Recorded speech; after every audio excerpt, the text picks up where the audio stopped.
The Heart of Matter by Pierre de Chardin. Introduction. The Burning Bush. At the heart of matter, a world heart, the heart of a god.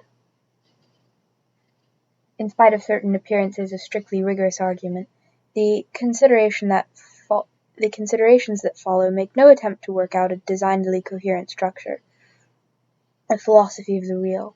Rather do they aim at describing a direct psychological experience, with just that amount of hard thinking behind it that will enable it to become intelligible and communicable without losing the objective, indisputable value of a document that reflects life. What I shall try to do in the pages printed here, hoping that my own case may make it possible for many other similar cases to be recognized, or even to be brought into being, is quite simply this: to show how, starting from the point at which a spark was first struck, a point that was built into me congenitally, the world gradually caught fire for me, burst into flames. How this happened all during my life, and as a result of my whole life, until it formed a great luminous mass, lit from within, that surrounded me. Within every being and every event there was a progressive expansion of a mysterious inner clarity which transfigured them. But what was more, there was a gradual variation of intensity and color that was related to the complex interplay of three universal components: the cosmic, the human, and the Christic. These, at least the first and the last, asserted themselves explicitly in me from the very first moments of my existence, but it has taken me more than 60 years of ardent effort to discover that they were no more than the successive heraldings of, or approximate outlines of, one and the same fundamental reality. Crimson gleams of matter, gliding imperceptibly into the gold of spirit, ultimately to become transformed into the incandescence of a universe that is person. And through all this there blows, animating it and spreading over it a fragrant balm, a zephyr of union and of the feminine. The diaphany of the divine at the heart of a glowing universe, as I have experienced it through contact with the earth. The divine, radiating from the depths of a blazing matter. This it is that I shall try to disclose and communicate in what follows. 1. The cosmic, or the evolutive. Preliminary note: the sense of plenitude. When I look for my starting point, for a clue to lead the reader through these pages, for an axis that will give continuity to the whole, I find that the first thing I have to do is to give a picture of and briefly describe a particular psychological disposition or polarization. It is certainly common to all people, although not always formally recognized by them, and for want of a better name I shall call it the sense of plenitude. However far back I go into my childhood, nothing seems to be more characteristic of or more familiar in my interior economy than the appetite or irresistible demand for some unique, all-sufficing and necessary reality. To be completely at home and completely happy, there must be the knowledge that something essential by nature exists, to which everything else is no more than an accessory or perhaps an ornament. To know and endlessly to enjoy the awareness of this existence, I must indeed confess that if ever in past years I have been able to recognize my own self and follow my own development, it has been only by picking up this note or tint or particular flavor, which it is impossible, once one has experienced it, to confuse with any other spiritual emotion, whether joy in knowledge or discovery, joy in creation or in loving. This not so much because it is different from all those emotions, but because it belongs to a higher order and contains them all. The sense of plenitude, the sense of consummation and of completion, the pleromic sense. Throughout all that I shall call in turn and indifferently sense of consistence, cosmic sense, sense of the earth, sense of man, Christic sense, everything that follows will be simply the story of a slow unfolding or evolving within me of this fundamental and protean element, which takes on ever richer and purer forms. This is no fictitious or imaginary story. It is a real process at work, biologically guided and guaranteed for me as such by the identity my consciousness can clearly apprehend beneath all the metamorphoses and extensions of the operative psychological substratum. And, let me add, it is a singularly significant operation inasmuch as, while destined to culminate upon what is highest in the direction of spirit, it started in the first place, as I know by evidence and direct proofs, from what is most tangible and most concrete in the stuff of things, later to make its way into and conquer everything. Footnote: This is what I wrote as early as 1917 in one of my first essays called My Universe, written in the thick of the fighting, about the same subject.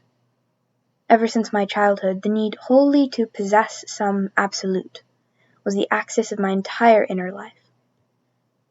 I can now remember quite clearly that amid all my youthful pleasures I found happiness only in relation to a fundamental joy, and that mostly consisted in the possession or the thought of some more precious object, more permanent, less corruptible. Sometimes it would be a piece of metal, and another time I would jump to the other extreme and take delight in the thought of God's Spirit. At that age the flesh of Christ seemed to me to be something too fragile and subject to corruption. This predilection will seem curious, but I can assure you that it was with me continuously. From those very first days I had an irresistible, and at the same time vitalizing and soothing need to rest continuously in some thing that was tangible and definite, and I looked everywhere for this beatifying object. The story of my inner life is the story of this search, directed towards ever more universal and more perfect realities. Fundamentally, my natural underlying purpose has been unwavering, ever since I can remember what I was like. A. The appeal of matter. I was certainly not more than 6 or 7 years old when I began to feel myself drawn by matter, or more correctly by something which shone at the heart of matter. At the age when other children, I imagine, experience their first feeling for a person, or for art, or for religion, I was affectionate, good, and even pious. By that I mean that under the influence of my mother, I was devoted to the child Jesus. I shall return later in Part 3 to the essential part that this element played later in my life. In reality, however, my real me was elsewhere. And to see that me properly, you would have had to watch me as, always in secrecy and silence, without even any idea that there could be anything to say about it to anyone. I withdrew into the contemplation, the possession, into the so relished existence of my iron god. Iron, mark you. I can still see with remarkable sharpness the succession of my idols. In the country there was the lock-pin of a plough, which I used to hide carefully in a corner of the yard. In town there was the hexagonal head of a metal bolt, which protruded above the level of the nursery floor, and which I had made my own private possession. Later there were shell splinters lovingly collected on a neighboring firing range. I cannot help smiling today when these childish fancies come back to my mind, and yet I cannot but recognize that this instinctive act which made me worship, in real sense of the word, a fragment of metal, contained and concentrated an intensity of resonance, and a whole stream of demands of which my entire spiritual life has been no more than the development. The real point, however, is why iron? And why, in particular, one special piece of iron had to be as thick and massive as possible? It can only have been because, so far as my childish experience went, nothing in the world was harder, heavier, tougher, more durable than this marvelous substance apprehended in its fullest possible form. Consistence. That has undoubtedly been for me the fundamental attribute of being. When this initial apprehension of the absolute in the form of the tangible is arrested prematurely in its growth so that it becomes barren, you get dwarfism, and it is this that produces the miser or collector. Providentially, in my case, the seed was destined to grow. But until this very day, and so I feel it will be until the end, this primacy of the incorruptible, that is to say of the irreversible, has never ceased, and never will cease indelibly to characterize my predilection for the necessary, the general, the natural, as opposed to the contingent, the particular, and the artificial. And as we shall be seeing, this disposition for a long time obscured for me the supreme values of the personal and the human. Already this was the sense of plenitude, sharply individualized, and already seeking for satisfaction in grasping a definite object, in which the essence of things could be found concentrated. It was precisely what, after many years of experience and thought, I was to begin to discern in an evolutive pull to the world. It is a long way, however, from a piece of iron to Omega Point, and I was gradually to find, to my cost, To what a degree the consistence of which I then dreamed is in effect not of substance but of convergence. I so well remember the pathetic despair of the child who one day realizes that iron can become scratched and pitted, and can rust. Quo tinea non corrumpit. And then, to comfort myself, I looked for things that would take its place. Sometimes it would be a blue flame, at once so material, so impossible to grasp, and so pure, flickering over the logs on the hearth. More often some more transparent or more finely colored stone, quartz or amethyst crystals, and best of all, glittering fragments of chalcedony, such as I could pick up in the countryside. On those occasions it was essential, of course, that the cherished substance should be resistant, impervious to attack, and hard. There was an imperceptible transition, but one which was later to have an immense importance for my spiritual evolution.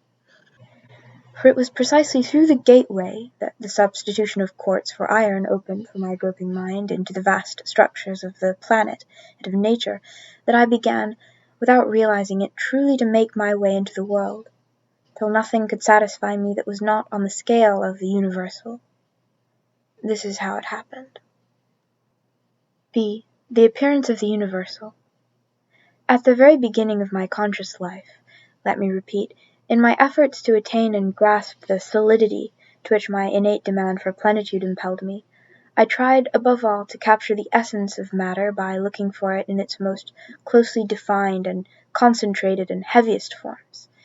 In this attempt I clung, of course, to what then seemed to me to be the queen of substances, in that case iron, but in so doing I was greatly concerned to grasp this precious being in forms as sharply demarcated and compact as possible. Then it was that my newly born attraction to the world of rocks began to produce the beginning of what was to be a permanent broadening of the foundations of my interior life. Metal, such metal as I could find at the age of 10, tended to keep me attached to objects that were manufactured and so mere pieces. Mineral, on the other hand, set me on the road towards the planetary. I woke up to the notion of the stuff of things, and that famous consistence, which I had hitherto looked for in the hard and the dense, began in a subtle way to emerge in the direction of an elemental permeating all things, whose very ubiquity would produce incorruptibility. Later, when I was studying geology, it might well have appeared that all I was doing was seriously and successfully to consider the chances of a career in science. In reality, however, during the whole of my life there was but one thing which would irresistibly bring me back, even at the expense of paleontology, to the study of the great eruptive masses and continental shelves. That was an insatiable desire to maintain contact, a contact of communion, with a sort of universal root or matrix of beings. The truth is that even at the peak of my spiritual trajectory, I was never to feel at home unless immersed in an ocean of matter. So it was that the sense of consistence led to the awakening and expansion of a dominant and triumphant sense of the whole. Over about 20 years of my life, from my leaving home for boarding school till I began my theology at Hastings in Sussex, I can distinctly recognize in my memories the unbroken trail that marks this profound transformation.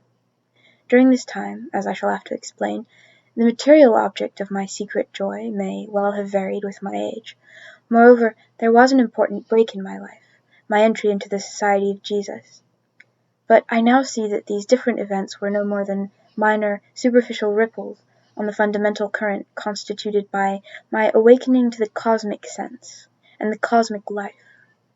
This was a powerful interior process, in the course of which I found that I was gradually being invaded, impregnated, and completely recast, as a result of a sort of psychic metamorphosis, into which, it would seem, there passed the brightest of the energies released by my arrival at puberty.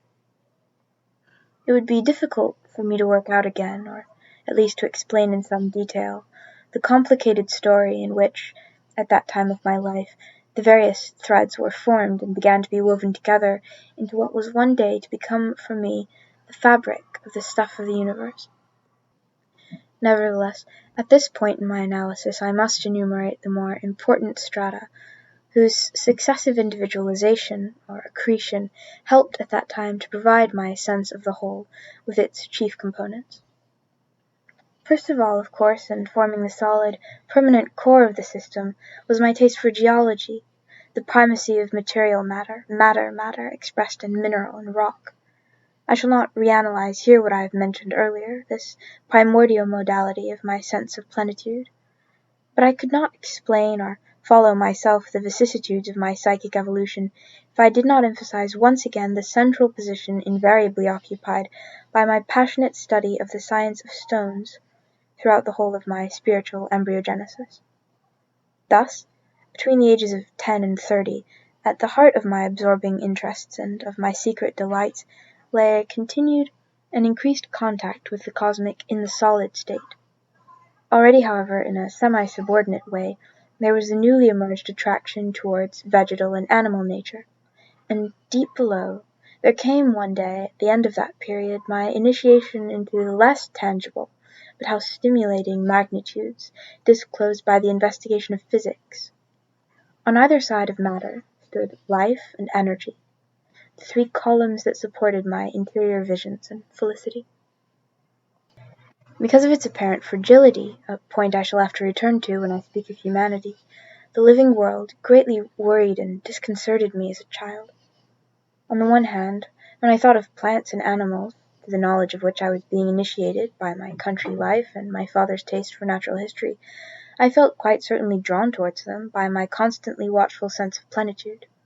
On the other hand, I had to justify to myself the interest aroused in me by objects so shockingly lacking in consistence, so perishable as a flower or an insect. And so I created for myself, or did I discover in myself, certain mysterious equivalent values, whose psychological connection is not perhaps immediately obvious, but which gave me just the same feeling of intense satisfaction. Note, if nothing better were available, I preferred coleoptera to butterflies. The latter were too delicate, and the more robust the former and the hornier, the more attractive I found them. For the solid and incorruptible, I substituted the new and the rare. So far was this carried that for years, as I now smile to remember, the pursuit in zoology and paleontology of the new species became one of the most important pivots around which my interior life revolved. It was a dangerous tendency, I must confess, for there could have been a risk of being dragged into the morass of collections and collecting for their own sake, had it not been for two safeguards. In the first place, I retained my dominant sense of the universal, and even as I felt the glow of satisfaction as I put my hand upon a really treasured specimen, that sense enabled me to experience, fundamentally, only a delight in a more intimate contact, or a contact I imagined to be such, with what would later become for me the biosphere. Secondly, there was the decisive effect made upon my mind, at the right moment, by my introduction to physics and physicists. It was only for 3 years in Jersey, and then for another 3 years in Cairo, that I studied, so far as I could, and taught, so far as my incompetence allowed me, a pretty elementary physics, the pre-quanta, pre-relativity, pre-atomic structure physics. This means that in this field I am, so far as technical knowledge goes, no more than an amateur, a layman. And yet I find it difficult to express how much I feel at home in precisely this world of electrons, nuclei, waves, and what a sense of plenitude and comfort it gives me. The consistent, the total, the unique, the essential of my childhood dreams. The vast cosmic realities, mass, permeability, radiation, curvatures, and so on, through which the stuff of things is disclosed to our experience, is a form which is patient at the same time of being indefinitely reduced to elements and indefinitely expressed in geometrical terms. That mysterious gravity, whose secret I ingenuously promised myself at the age of 22 that I would one day dedicate myself to unlocking. It was surely there that I met those very archetypes which, as we shall be seeing, I still use, even when I come to the Christic itself, when I try to express for my own satisfaction precisely what I mean. Linking the animal world and the energy world lies the common underlying foundation of the rock world. From above this firmly cemented whole, there flooded over me a first wave of the exotic, which sometimes affected me like a rich tapestry, and sometimes seemed to bring me an invigorating draught of a new atmosphere. This was the East. I caught glimpses of it and drank it in avidly, with no concern for its peoples and their history, which had not yet begun to interest me, but under the attraction of its light, its vegetation, its fauna, and its deserts. Such, when I was about 28 years of age, was the somewhat muddled spiritual complex within which my passionate love of the universe was smouldering, without as yet the power to burst into open flame. The truth is that without realizing it, I had at that time come to a standstill in my awakening to cosmic life, and I couldn't start again without the intervention of a new force or a new illumination. A dead end, or perhaps I should say a subtly hidden tendency to drift towards a lower form, the commonplace, facile form of the pantheist spirit, the pantheism of effusion and dissolution. For if the initial call that I had heard was in fact coming from matter, then someone kept whispering within me, why should I not look for the essence of matter, for its heart, precisely in that direction in which all things are ultra-materialized? That is to say, look for it just where I had found the incredibly simple and inclusive realities, to the discovery of which I had ultimately been led by the physics of energy and the ether, for we still retained that term in those days. In other words, if I was to escape from the ruthless fragility of the multiple, why should I not take my stance at an even deeper level, and burrow, so to speak, below it? It was thus that there tended insidiously to become rooted in me the concern and preference, completely Eastern beneath their scientific garb, for a common substratum of the tangible, element of all elements, support of all substances, which, by a process of relaxation and diffusion, might be directly grasped, beyond every determination and every form. This meant possession of the world by self-surrender, by passivity, by disappearing within a formless that knows no boundaries, a movement that could be seen as centrifugal communion, inspired by the instinct for self-extension and self-distension, operating below all particular plurality and delimitation, on the scale of and homogeneous with the total sphere. If I was to be all, I must be fused with all. Such was the mystical act to which, following so many Hindu poets and mystics, I would logically have been driven by an innate, ungovernable need to attain self-fulfillment by accession, not, indeed, to others, but to become the other, had it not been that, just at the appropriate moment, the idea of evolution germinated in me like a seed. Whence it came, I cannot say. C. The discovery of evolution. It was during the years when I was studying theology at Hastings, that is to say, immediately after I had experienced such sense of wonder in Egypt, that there gradually grew in me, as a presence, much more than as an abstract notion, the consciousness of a deep-running, ontological, total current, which embraced the whole universe in which I moved, and this consciousness continued to grow until it filled the whole horizon of my inner being. What were the influences, or what was the sudden jerk that caused this feeling to appear and drive its roots so deeply into me? How did the process develop, and what were its stages? Those are questions that I would find very difficult to answer. I can remember very clearly the avidity with which at the time I read Bergson's Creative Evolution, but apart from my failure in those days correctly to understand what he meant by duration, I can now see quite clearly that the only effect that brilliant book had upon me was to provide fuel at just the right moment, and very briefly, for a fire that was already consuming my heart and mind. Note, and here, I mean, in the idiom I use, we meet again my irrepressible urge to universalize whatever I love. And that fire had been kindled, I imagine, simply by the coincidence in me, under monist high tension, of the three inflammable elements that had slowly piled up in the depths of my soul over a period of 30 years. These were the cult of matter, the cult of life, and the cult of energy.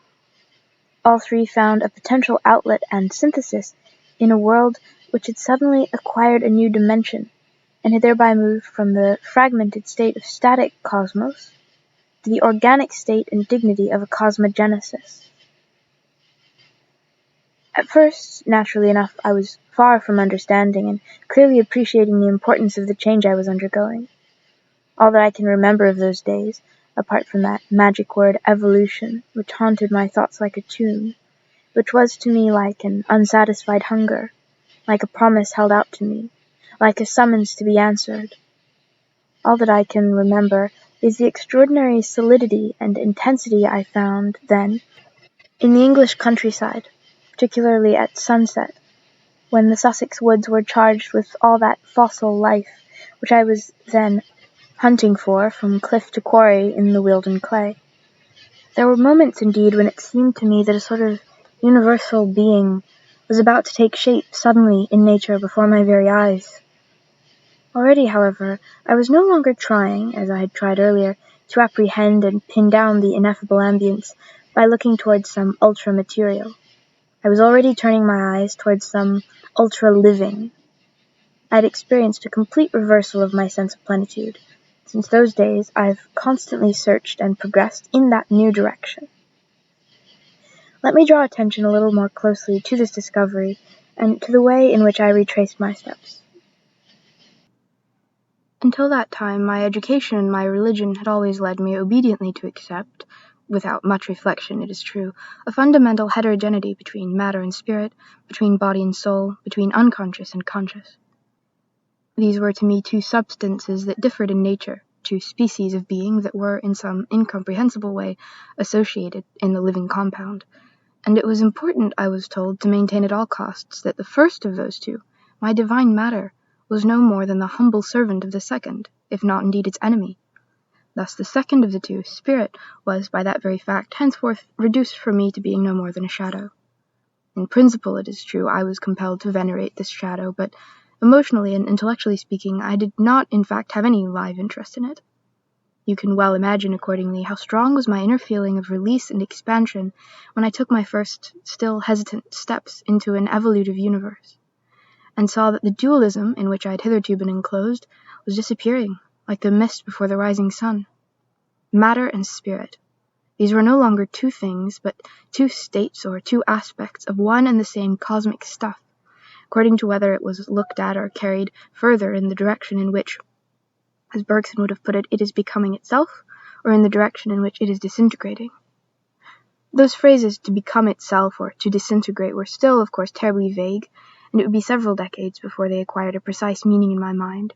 But in their own way they sufficed to confirm me permanently in an attitude or choice which was to govern the whole of my interior development, and whose chief characteristics may be defined in these simple words: the primacy of spirit, or, which comes to the same thing, the primacy of the future. Strictly speaking, no doubt, the mere fact of having seen the disappearance of the alleged barrier that separates the within of things from the without, or even of having realized that once we have knocked down that wall, we find that an experientially and tangibly recognizable current runs from what is least conscious in nature to what is most conscious, that mere fact, I must admit, would not by itself suffice to establish, beyond question, an absolute superiority of the animate over the inanimate, psyche over soma. Is there any reason, in fact, why the cosmos should not swing at will, first to one pole and then to the other? Or after a certain number of oscillations, why should it not finally and unalterably settle down in the matter position? Surely these could be two of any number of evolutionary formulas. These various problems were inevitably to present themselves to me later on, and I can see that I solved them, at least for my own personal needs. What I find remarkable is that they did not occur to me at the very beginning. It may have been the impact of the clarity of my own instinct, for it seemed so obvious that I could not be mistaken in attributing to the cosmic movement that I had just discovered the highest degree of creative value and permanence. Or it may have been an ill-defined anticipation of evolution's psychic conditions or demands, which I was to learn later from the study of human energy. In any case, I never really paused for a moment to question the idea that the progressive spiritualization of matter, so clearly demonstrated to me by paleontology, could be anything other or anything less than an irreversible process. By its gravitational nature, the universe, I saw, was falling forwards, in the direction of spirit, as upon its stable form. In other words, matter was not ultra-materialized, as I would first have believed, but was instead metamorphosed into psyche. Looked at not metaphysically but genetically, spirit was by no means the enemy or the opposite pole of the tangibility which I was seeking to attain. Rather was its very heart. It was to take me a whole lifetime to appreciate and even then, alas, by no means completely, the unendingly constructive and at the same time revolutionary effect this transposition of value, this change in the very notion of spirit, produced upon my understanding, upon my prayer and action. Meanwhile, my interior position was as follows. By the direct leap I had taken from the old static dualism, which I found paralyzing, to emerge into a universe which was in a state not merely of evolution, but of directed evolution, that is, of genesis, I was obliged to make a complete about-turn in my fundamental pursuit of consistence. Until that time, as I said earlier, my guiding sense of plenitude tended to point and settle down in the direction of the extremely simple, in other words, of what cannot be broken down into physical components. In future, since the unique and precious essence of the universe had assumed for me the form of an evolutive in which matter was transformed into thought as an extended consequence of noogenesis, I found myself inevitably and paradoxically obliged to identify the extreme solidity of things with an extreme organic complexity. Yet how could what was most corruptible become, as a result of synthesis, the supremely indestructible? Because I had not yet perceived the biological laws of union and recognized the amazing attributes of a universal curvature, I was still uncertain of the solution to that problem. But I no longer doubted but that the supreme happiness I had formerly looked for in iron was to be found only in spirit. Already, in fact, reassurance was at hand. Two immense living unities were beginning to rise over my inner horizon, unities of planetary dimensions in which I could distinguish, precisely as an effect of an excess of combination and organicity, the emergence, within the stuff of the cosmos, of an extraordinary capacity for consolidation by complexification. In one of these, my many varied experiences as a biologist, in the field and in the laboratory, were gradually coming together to form a naturally harmonious pattern. This was the Earth's living envelope, the biosphere. The other was totalized mankind, the noosphere. But the price I would have to pay for this, if I was to bring it finally and sharply into focus, was no less than the spiritual shock of the war. 2. The human, or the convergent. Today, the human forms the pivot upon which the whole structure of my interior universe rests, around which its links are formed and it coheres and moves. Yet the human was far from occupying this cardinal position in my picture of the world immediately and without resistance. As a result of the awakening in me of the notion of evolution, spirit, as I have just related, had, in my view, supplanted the mineral and the atomic in their dignity as the immutable and all-embracing essence of the universe. But this spirit, vaguely conceived as some sort of opposite pole to the physicist's energy, was still in my mind, and was so to remain for a long time, without any precise structure. Two innate and obstinate prejudices prevented me from facing and coming to terms with the fact, obvious though it was, that if the world does indeed represent an organodynamic system which is in process of psychic interiorization, then it is through the flesh, by process of hominization, that noogenesis operates. Note: not until 1935 does the word man appear in the brief credo I used as an epigraph to How I Believe, even though that essay itself rests its argument explicitly on the phenomenon of humanity. Today I would say, I believe that evolution proceeds towards spirit. I believe that in humanity, spirit is fully realized, in person. It is only an added touch, but it allows us to emerge unequivocally from metaphysics and move into the historical, the biological, the planetary. On the one hand, there was the reaction I mentioned earlier, when I was speaking of my first relationship with nature, the physico-chemical instability of organic substances in general, and of the human body in particular, continued, in spite of all the intellectual evidence to the contrary, to obscure, emotionally, my need for consistence. Note: I can still see myself, experience myself, I might have been about 5 or 6, by some fireplace, noticing, with a dismay that had repercussions on my devotion to Le Petit Jésus, the nasty smell of burning as a lock of hair fell into the flames. On the other hand, there was a new obstacle. The more the primacy of the cosmic asserted itself in my mind, and the more I felt its appeal, the more, by contrast, did the human confuse and disturb me, by the preponderance assumed at its level by the individual, the accidental, the artificial. In humanity, did not the plural inevitably and disastrously break through and tear apart the universal and the total? It was not merely that the trees prevented me from seeing the wood hardly even seemed to subsist behind them.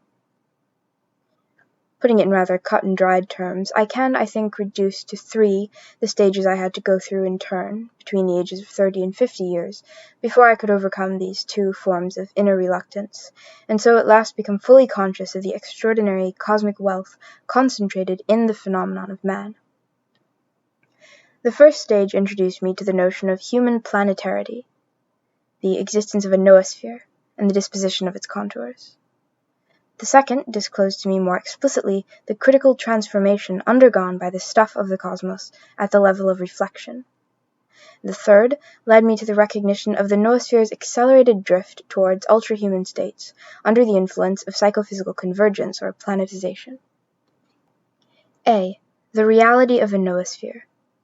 It was only, if I am not mistaken, in an article on humanity written about 1927, that is, after my first visit to China, that I first allowed myself, on the model of Suess's biosphere, to use the term noosphere for the Earth's thinking envelope. But although the word appeared in my writings at that comparatively late date, it was 10 years earlier that the vision itself had germinated in my mind through prolonged contact with the huge masses of mankind that were then facing one another in the trenches of France, from the Yser to Verdun.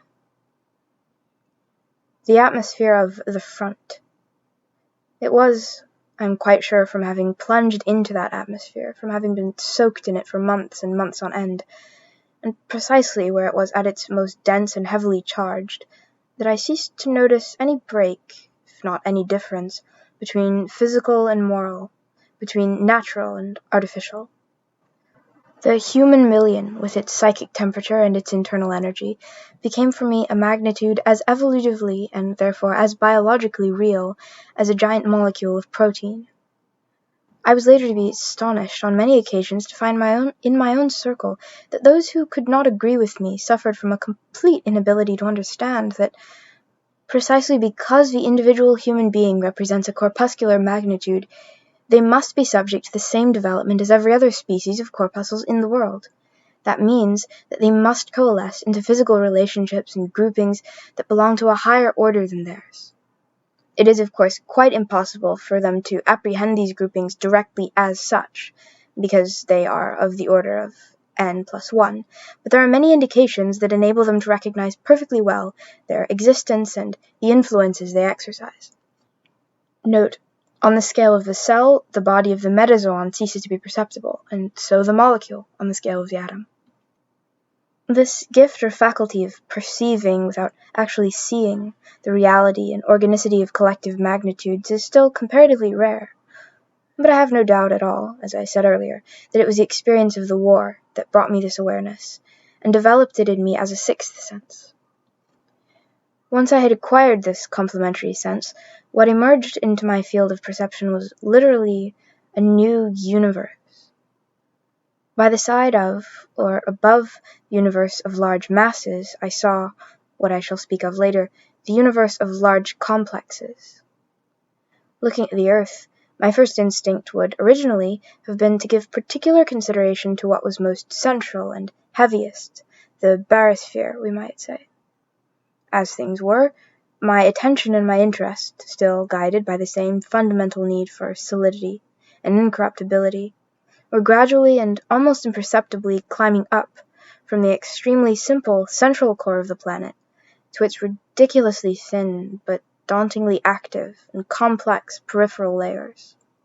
It was not merely that I found no difficulty in apprehending, more or less intuitively, the organic unity of the living membrane which is stretched like a film over the lustrous surface of the star which holds us. There was something more. Around this sentient protoplasmic layer, an ultimate envelope was beginning to become apparent to me, taking on its own individuality and gradually detaching itself like a luminous aura. This envelope was not only conscious but thinking. and from the time when I first became aware of it, it was always there that I found concentrated, in an ever more dazzling and consistent form, the essence, or rather, the very soul of the earth. B. The stuff of the noosphere. During the first phase of my apprehension, the feature in the noosphere which most attracted my attention was what I would call, if I may, its surface tension. This is a most exceptional, indeed a unique example in the field of our observation of living magnitude, planetary in dimension, which is strictly and exclusively self-totalizing. At the bottom we see, as we do in every sphere, ubiquity and solidarity, but above there is something more, there is organic unity of operation. The oneness or unicity of humanity, stretched like a veil over the confused multitude of living beings. This astounding singleness in cohesion was in itself sufficient to catch and fascinate my passion for the cosmic apprehended in its extreme forms. Nevertheless, it was only a first approximation in the story of my discovery of the human, or, which may seem a better way of expressing it, it was a first breakthrough, which illuminated in 3 stages the very nature of the stuff of the noosphere, considered from the point of view of its underlying structure. Deep down, there is, in the substance of the cosmos, a primordial disposition sui generis for self-arrangement and self-involution.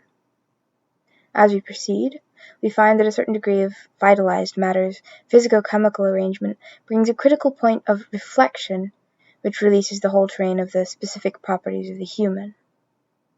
Finally, as a result of reflection, we find a demand for and a germinating principle of complete and final incorruptibility, which permeates the very marrow of the noosphere. I mentioned earlier the curiously seductive power that the phenomena of gravity exerted on my mind while I was still very young.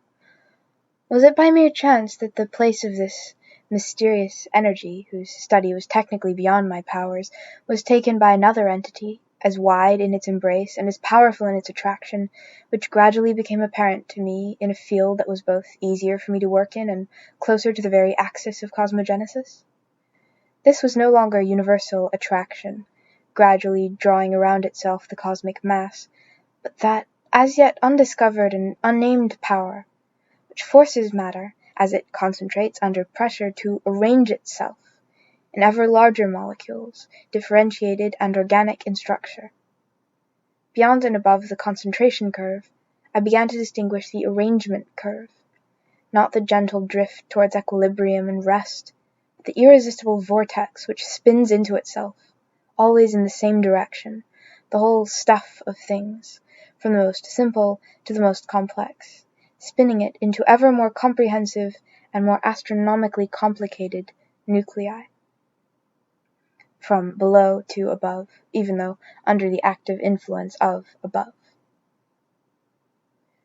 And the result of this structural torsion is an increase, under the influence of interiorization, of consciousness, or a rise in psychic temperature, in the core of the corpuscles that are successively produced. Note, somewhat as in atomic physics no micromolecule can be conceived as at rest and without its wave, the greater the mass of the molecule, the greater its penetrative power, so we might say in terms of physical biology, no megamolecule can exist without a psychism, and the more complex the molecule in question, the higher is the psychism. The fantastic whirl of electrons, nuclei, atoms extends into, ramifies, and intensifies, unseen, in the deepest recesses of cells and cellular structure. In that fundamental maelstrom, I have, for 30 years, always seen but one thing: the deceptive, superficial tranquility of vitalized matter simplifying, developing its essence, becoming transfigured. Vitalized matter, the fragile thing whose apparent insignificance had always, until that time, disturbed and disappointed my yearning to worship. Vitalized matter, the delicate foam that floats precariously on the surface of the planetary crucible, and then suddenly I saw anew the very consistency of the world. It was welling up anew like sap. Through every fibre it was leaping up like a flame. And as that happened, everything was bathed in light. my eyes had acquired a new sensitivity, and I saw in things an ordered pattern which fitted the dual scale of values and of time. For in the first place, if life is no longer what it might have appeared to be before this change, an anomaly, an accident, an exception, if instead it is simply the manifestation reaching its peak in one particular spot of a fundamental tide inherent in matter, then the minuteness of the quantity of organic substance at present scattered throughout space ceases in any way to detract from its quality. The rarity, in fact, of living beings is of no importance, if that rarity is only the effect and the visible expression of the difficulties which the play of chance presents to the emergence of a complexification force which is under pressure everywhere in the universe. But there is a further point. As soon as I had recognized and accepted the great biophysical principle of maximum arrangement in matter, which does not contradict but rather complements or even dominates the mechanical principle of least effort, as soon as I had done that, I could see quite clearly that once life has established a foothold somewhere in the world, we might expect to see it not only expand, but, as a result of ultra-complexification, reach the highest degree of intensity upon our vitalized planet. It was this that explained the persistent and irreversible rise of cerebration and consciousness over the surface of the earth that runs through the geological eras. It was this again that showed me the full significance of the hominizing phenomenon of reflection. Reflection, the cosmic critical point which, at a given moment, is inevitably met and traversed by all matter as soon as it exceeds a certain degree of psychic temperature and organization. Reflection, the transition which is like a second birth from simple life to life squared. Reflection, the necessary and sufficient property that explains the marked discontinuity, the take-off, we might almost say, that we can observe experientially between biosphere and noosphere. Matter is the matrix of spirit. Spirit is the higher state of matter. These two propositions became the real axis of my inner vision and progress, and in them the word spirit was henceforth to bear a precise and concrete meaning. Spirit had become the clearly defined term of a defined operation. Nowadays I might well come up against Freud's unconscious or any one of the philosophical, artistic, or literary theories of intuition that have become so fashionable since the First World War. At that time my position was firmly and permanently established. I had seen, once and for all, that when the world is left to itself, it does not fall in the direction of obscurity. With all its vastness and all its weight, it falls forward in equilibrium, towards the light.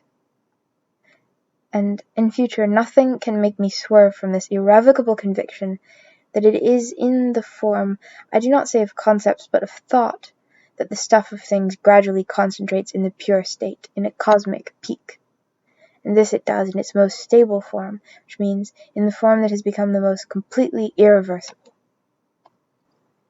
However, if this is to be correctly understood, it calls for some elaboration, and for this I must now turn not to some bygone period of my life, but rather to the most advanced stage of my inner exploration in search of the heart of things. C. The evolution of the noosphere.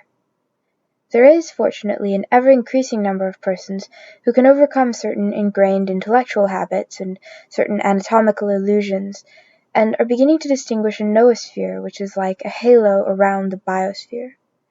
But even among these, agreement is far from being reached as yet on the question of determining whether this corona of reflective periterrestrial substance has or has not finished its planetary evolution. Now, it is precisely on this crucial question of a standstill in anthropogenesis that, in the course of these last years, I have come to take up a decisive attitude, driven to it by the full force of the evidence I find within myself. It is already a long time, for example, how I believe, since I noted how clearly mankind, as we can see from the vestiges of its non-organization, discloses the possibility, and so the imminence of, some state of higher unification. A priori, judging, that is, from its potentiality for ultra-arrangement, we could say that hominization is still going on. Very well. Since 1939, it is the reality of this organopsychic current that has constantly been apparent to me, in the light of the facts, with growing clarity. And this has had the result of giving a definitive form to, and a definitive goal for, my innate yearning for plenitude and consistence. If we were to believe those who preach a certain sort of common sense, we would say that the process of cosmic involution, from which the human zoological type emerged towards the end of the Tertiary, came to a complete standstill some thousands of years ago. Could mankind, they are continually asking us, produce anything superior to Beethoven or Plato? On the contrary, is my answer. How can we fail to see that the process of convergence from which we emerged, body and soul, is continuing to envelop us more closely than ever, to grip us in the form of, under the folds of, we might say, a gigantic planetary contraction? The irresistible setting or cementing together of a thinking mass, mankind, which is continually more compressed upon itself by the simultaneous multiplication and expansion of its individual elements. There is not one of us, surely, who is not almost agonizingly aware of this in the very fiber of his being. This is one of the things that no one today would even try to deny. We can all see the fantastic anatomical structure of a vast phylum, whose branches, instead of diverging as they normally do, are ceaselessly folding in upon one another, ever more closely, like some monstrous inflorescence, like, indeed, an enormous flower folding in upon itself. The literally global physiology of an organism in which production, nutrition, the machine, research, and the legacy of heredity are, beyond any doubt, building up to planetary dimensions.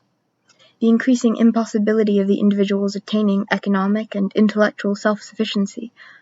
Although we recognize all this, why is it that we are still, for the most part, obstinately blind to the cosmogenic, or more correctly, noogenic significance of the phenomena? Why, in other words, do we not recognize, in the accelerating totalization against which we are struggling, sometimes so desperately, simply the normal continuation, at a level above ourselves, of that process which generates thought on Earth? Why do we not see that it is a continuing process of cerebration? Technology and socialization combined have forced us to recognize that man's vision is being enlarged in certain fields, particularly that of pure science. But we are still refusing to accept the possibility of continuing improvement passed on from one generation to another in the actual organ of this vision. It was from this obstinate prejudice, from this persistent illusion, that I one day found I had completely shaken myself free. That 30 or 40,000 years ago, the individual power to feel and think reached its peak, at least for the time being, that is a possibility. But that hominization in its essence, that is, the concentration upon itself of a global, terrestrial psychism, should now have come to a final halt, to my mind that is formally contradicted by the fantastic spectacle, staring us in the face, of a rapidly rising collective reflection, moving in step with an increasingly unitary organization. We have only to look around us to see how complexity, under compression, and psychic temperature are still rising, and rising no longer on the scale of the individual, but now on that of the planet. This indication is so familiar to us that we cannot but recognize the objective, experiential reality of a directionally controlled transformation of the noosphere as a whole. Zoologically and psychologically speaking, humanity can at last be seen in the cosmic integrity of their trajectory, on which, however, they are still at only an embryonic stage. If we look ahead, we can already see the outlines of a wide fringe of ultra-human. Writing in the year 1950, I can say that the evolution of my inner vision culminates in the acceptance of this evident fact, that there is a creative tide which, as a strict statistic consequence of their increasing powers of self-determination, is carrying the human megamolecules towards an almost unbelievable quasi-monomolecular state. And in that state, as the biological laws of union demand, each ego is destined to be forced convulsively beyond itself into some mysterious superego. Note, union, biological union, does not identify, but it differentiates the simple living organism, and personalizes the reflective upon itself. It is therefore inorganic heresy to consider the totalized reflective as forming a single soul. It is not a single soul, but a soul that superanimates all the assembled souls. For a long time now, in fact, ever since the moment when I saw the balance of the world reversed from what lies behind to what lies ahead, I have always had a feeling that at the head of cosmogenesis there stands a pole not simply of attraction but of consolidation, and that means a pole which imparts the quality of irreversibility. And so finally, this mysterious focal point, which is made possible or even demanded by a maturing of man that cannot biodynamically reach its final critical point of ultra-reflection unless it is fostered and carried along by a growing hope of immortality. This mysterious focal point of noogenesis became experientially real for me, in one single and irresistible movement. As a result of convergence, the incorruptible, of which I had always dreamed, was simultaneously becoming universalized and personalized. The piece of iron of my first days has long been forgotten. In its place, it is the consistence of the universe, in the form of omega point, that I now hold concentrated, whether above me or rather in the depths of my being I cannot say, into one single indestructible center, which I can love. 3. The Christic or the Centric. Preliminary note: the reflection or revelation of omega point. The discovery of omega brings to a close what I might call the natural branch of the inner trajectory I followed in my search for the ultimate consistence of the universe. As we've just seen, it was not simply in the vague direction of spirit, but in the form of a well-defined, suprapersonal focal point that a heart of total matter was disclosed to my experiential quest. Had I been an unbeliever and left entirely to the promptings of my sense of plenitude, I think that my inner exploration would have led me to the same spiritual peak, and it is even possible that a close, rational study of the cosmic properties of omega, the complex unit, in which the organic sum of the reflective elements of the world becomes irreversible within a transcendent superego, would belatedly have led me in a final stage to recognize in an incarnate God the true reflection, on our noosphere, of the ultimate nucleus of totalization and consolidation that is biopsychologically demanded by the evolution of a reflective living mass. To be completely human, it may well be that I would have been obliged to become Christian. But all this is gratuitous assumption. The fact is, fortunately for me, I was born right into the Catholic phylum, and that means into the very center of the privileged zone, in which the ascending cosmic forces of complexity consciousness joins the descending, and so drawing up to itself, flood of personal and personalizing attraction, which is introduced between heaven and earth by the influence of hominization. The result of this was that, in step with the spontaneous evolution in me of the innate or chromosomic cosmic sense analyzed above, another process, inaugurated in this instance by upbringing, has never ceased to operate in my mind and heart. By this I mean the awakening of a certain Christic sense. In recording, as I now must, the phases of this process, I shall have once again to return to my childhood memories. The cosmic sense and the Christic sense. These two axes were born in me quite independently of one another, it would seem, and it was only after a long time and a great deal of hard work that I finally came to understand how, through and beyond the human, the two were linked together, converged upon one another, and were, in fact, one and the same. A. The heart of Jesus.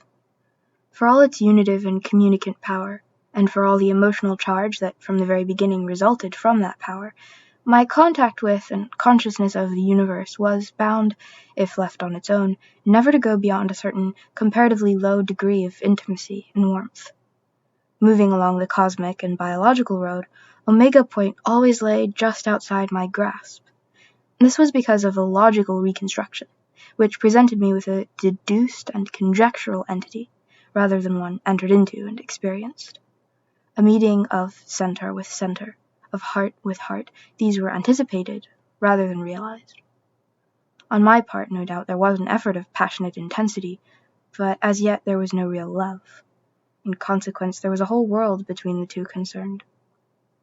It called for a spark to fall upon me if the glow was to burst into flame. That spark, through which, my universe, as yet but half personalized, was to attain centricity by being amorized. That spark undoubtedly came to me through my mother.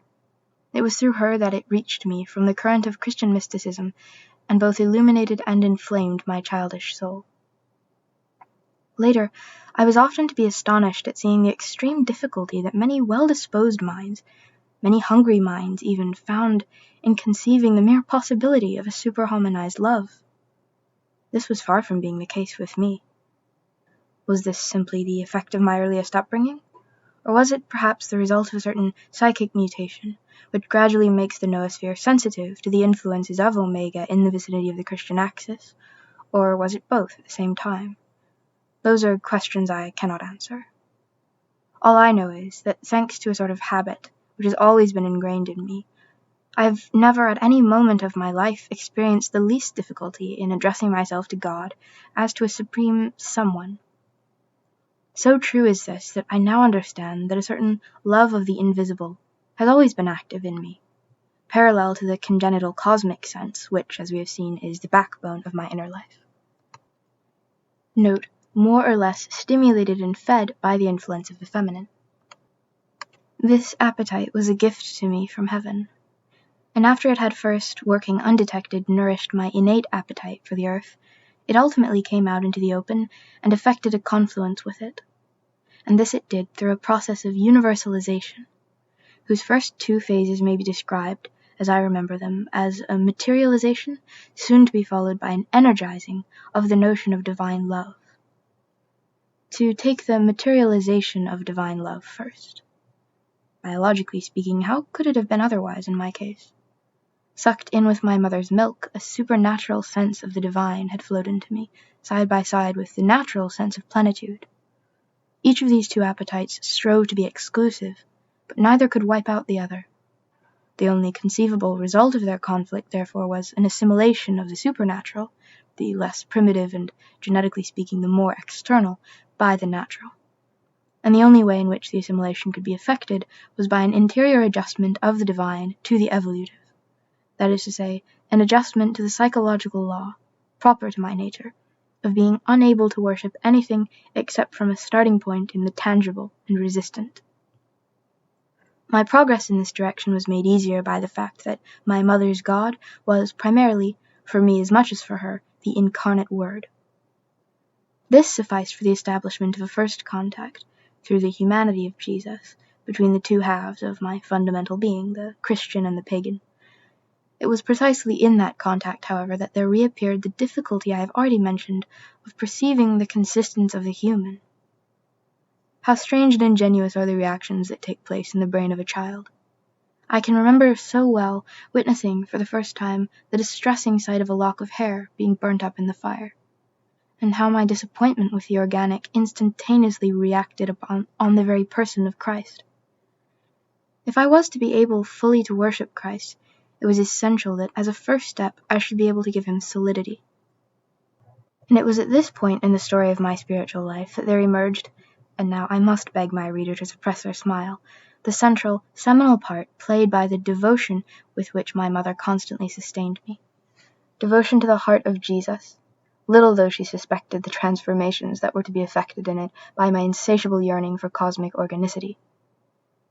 Everybody knows the historical background of the cult of the Sacred Heart, or of the love of Christ, how it was always latent in the Church, and then, in the France of Louis XIV, assumed an astonishingly vigorous form, which was, at the same time, oddly limited, both in the object to which it was directed, reparation, and in its symbol, the heart of our Saviour, depicted with curiously anatomical realism. The remains of this narrow view can still, unfortunately, be seen today, both in a form of worship which is always obsessed by the idea of sin, and in an iconography which we must needs deplore without too much vexation. For my own part, however, I can say that at no time has its influence held the least attraction for my piety. For the pious person of the 17th century, the Sacred Heart was, in effect, a part, both material and formal, of Jesus, a selected, detached part of the Redeemer, as happens when we isolate and enlarge some detail of a picture in order to be able to admire it more conveniently. My own experience was quite different. The moment I saw a mysterious patch of crimson and gold delineated in the very centre of the Saviour's breast, I found what I was looking for, a way of finally escaping from everything that so distressed me in the complicated, fragile, and individual organization of the body of Jesus. It was an astounding release, not by a mere adjustment of the aperture as in a camera, but as an effect of convergence and concentration. The whole physical and spiritual reality of Christ was visibly condensed for me into a well-defined, compact object, from which all accidental and restrictive particularity disappeared. The first approach of a Christic beyond Christ, disclosing a remarkable homology between this new milieu and the metallic or mineral which, that very same time, were dominant in me, on the other side of the wall that still ran across my soul. It would be difficult for me to convey how deeply and forcefully, and with what continuity, long before the notion of the universal Christ became explicitly coherent in me, my religious life in the pre-war years developed under the sign of the heart of Jesus, understood in this way, and with a sense of wonder it aroused in me. At that time, the more I tried to pray, the more deeply did God materialize for me, in a reality that was at once spiritual and tangible. In that reality, though as yet I hardly guessed it, the great synthesis was beginning to be effected in which my life's whole effort was to be summed up. The synthesis of the above with the ahead. It was the immersion of the divine in the corporeal, and an inevitable reaction brought the transfiguration or transmutation of the corporeal into an incredible energy of radiation. In the first stage, my mother's Christ was in some way de-individualized for me into a form that was substantially hardly representational. But then came a second stage, when this humano-divine solid, like my earlier piece of iron, and under the same psychic pressure, lit up and exploded from within. There was no longer a patch of crimson in the center of Jesus, but a glowing core of fire, whose splendor embraced every contour, first those of the God-man, and then those of all things that lay within his ambience. I was still not yet in theology when, through and under the symbol of the Sacred Heart, the divine had already taken on for me the form, the consistence, and the properties of an energy, of a fire. By that I mean that it had become able to insinuate itself everywhere, to be metamorphosed into no matter what, and so, inasmuch as it was patient of being universalized, it could, in future, force its way into and so amorize the cosmic milieu in which, at exactly the same moment, I was, through another half of myself, engaged in making my home. B. The universal Christ. On one side, in my pagan ego, a universe which was becoming personalized through convergence. And on the other side, in my Christian ego, a person, the person of Christ, who was becoming universalized through radiation. By each of these two roads, that is to say, the divine was joining itself, through all matter, to all the human, in the direction of the infinity of the ages lying ahead.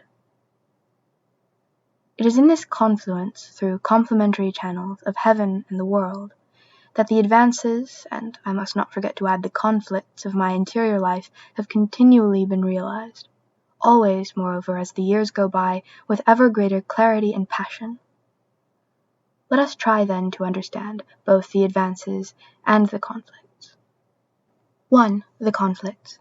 Speaking in general terms, we may say that until quite recent times, and in the West, mysticism, even Christian mysticism, has never doubted but that God must be looked for only in heaven, that is to say, in more or less direct and profound discontinuity with here below.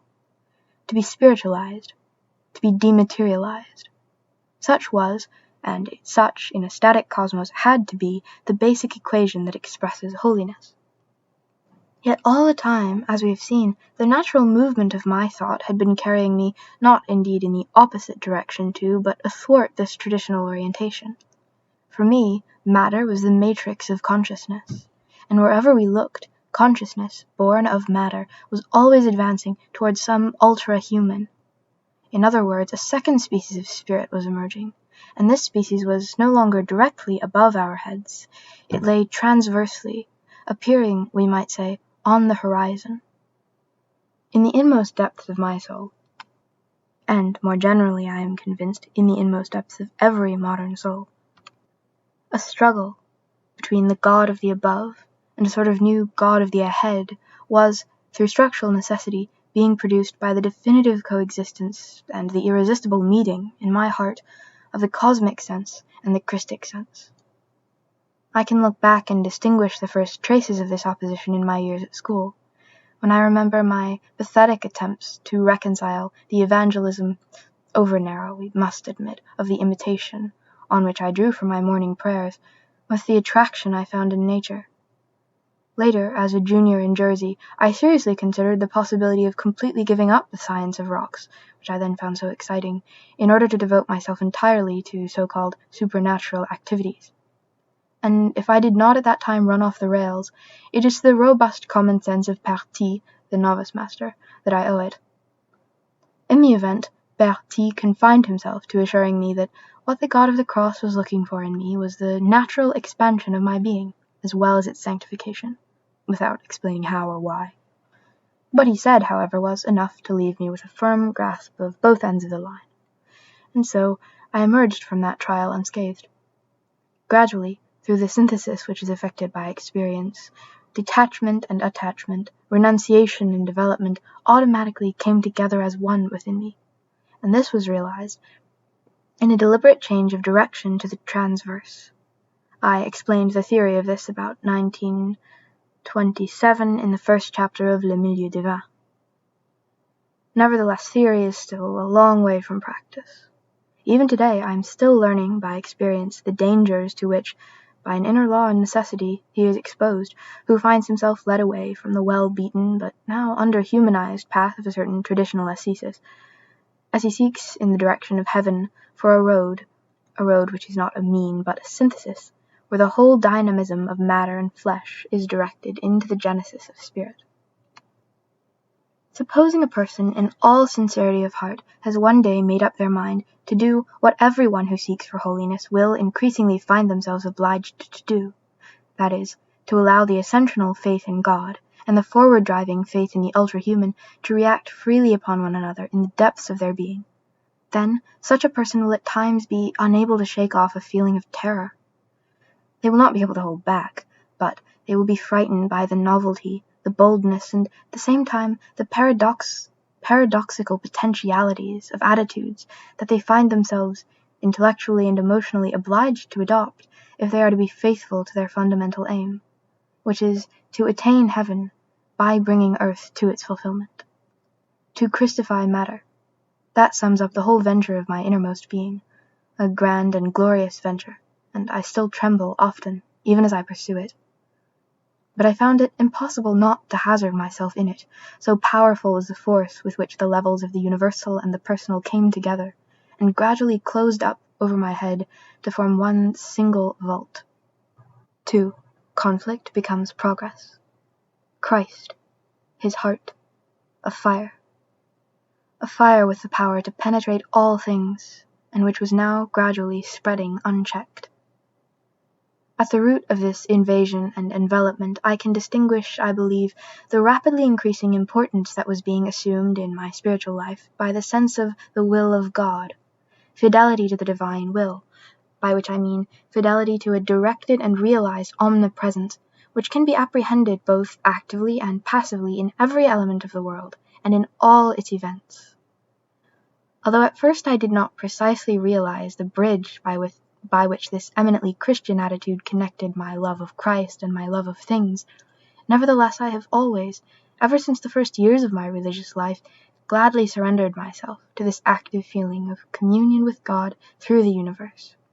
It was a decisive emergence of this pan-Christic mysticism, finally matured in the two great atmospheres of Asia and the war, that was reflected in 1934 and 1927 by the Mass on the World and Le Milieu Divin. A decisive emergence, let me repeat, and one that I could at that time regard as complete. In fact, however, it still lacked something that was needed for its full release. Let me explain what this was. Today, when I reread the so undisguisedly fervent pages of Le Milieu Divin, I am astonished to find how fully all the essential features of my Christocosmic vision were already determined at the time I wrote the book. On the other hand, I note with some surprise the vagueness and fluidity of the picture of the universe that I still had in those days. It is true that as a basis for the pan-communion by which I was then obsessed and intoxicated, I already possessed a world made up of organically woven elements and organically linked layers. But this enveloping organicity, the specific foundation of the Christic diaphany, still existed for me, both spiritually and sensibly, in a form that I can only describe as diffuse. At that time, about 1930, the convergence of the cosmos, with its whole train of consequent ideas, the law of complexity consciousness, the confluence of human branches, the existence of an omega point at the head of noogenesis, none of that had as yet become distinctly clear to me. My then Weltanschauung did not go far beyond a vast plurality, whose nebula was illuminated by, but not yet concentrated in, the rays of the divine star. It was to be the task and the never-ending delight of the next 20 years to see, as I looked around me, how, step by step and in step with one another, the two densities came to reinforce one another, the Christic density and the cosmic density of a world whose communicant power I could see constantly rising, as its convergent power also rose. At first, if I was to mold and experience Christ in all things, all that I had at hand for this purpose was only the detail of events and beings.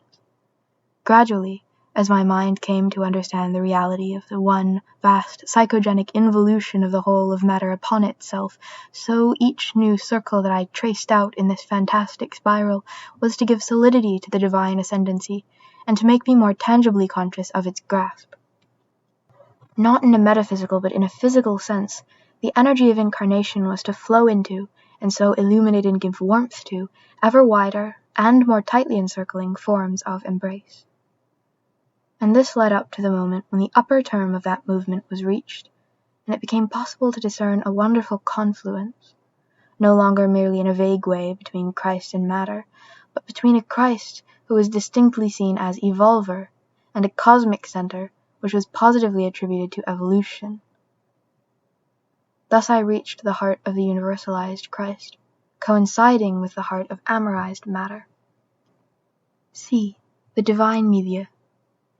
As a result of the particular structure of a mind polarized simultaneously in the plane of heaven and in that of earth, there was a danger, as we have seen, that two tendencies might cause the progress of my evolution to deviate as it advanced. If I followed the Eastern and pagan line, I might allow my being to relax and dissolve into the universal sphere. Or I might do the exact opposite and try to escape from that sphere by tearing myself away or making a sharp cleavage. These were my Scylla and Charybdis, retrogressive materialization or dehumanizing spiritualization. And if, by the grace of God, I managed to avoid them both, it was because the day came when I saw that a world which had already been recognized as essentially convergent offered a third road towards unity, and the right road too. This consisted in reaching, at the heart of the cosmic sphere, the mysterious double point where the multiple, now completely ordered in its own organic structure, is reflected upon itself, and so emerges, from within, into a transcendent.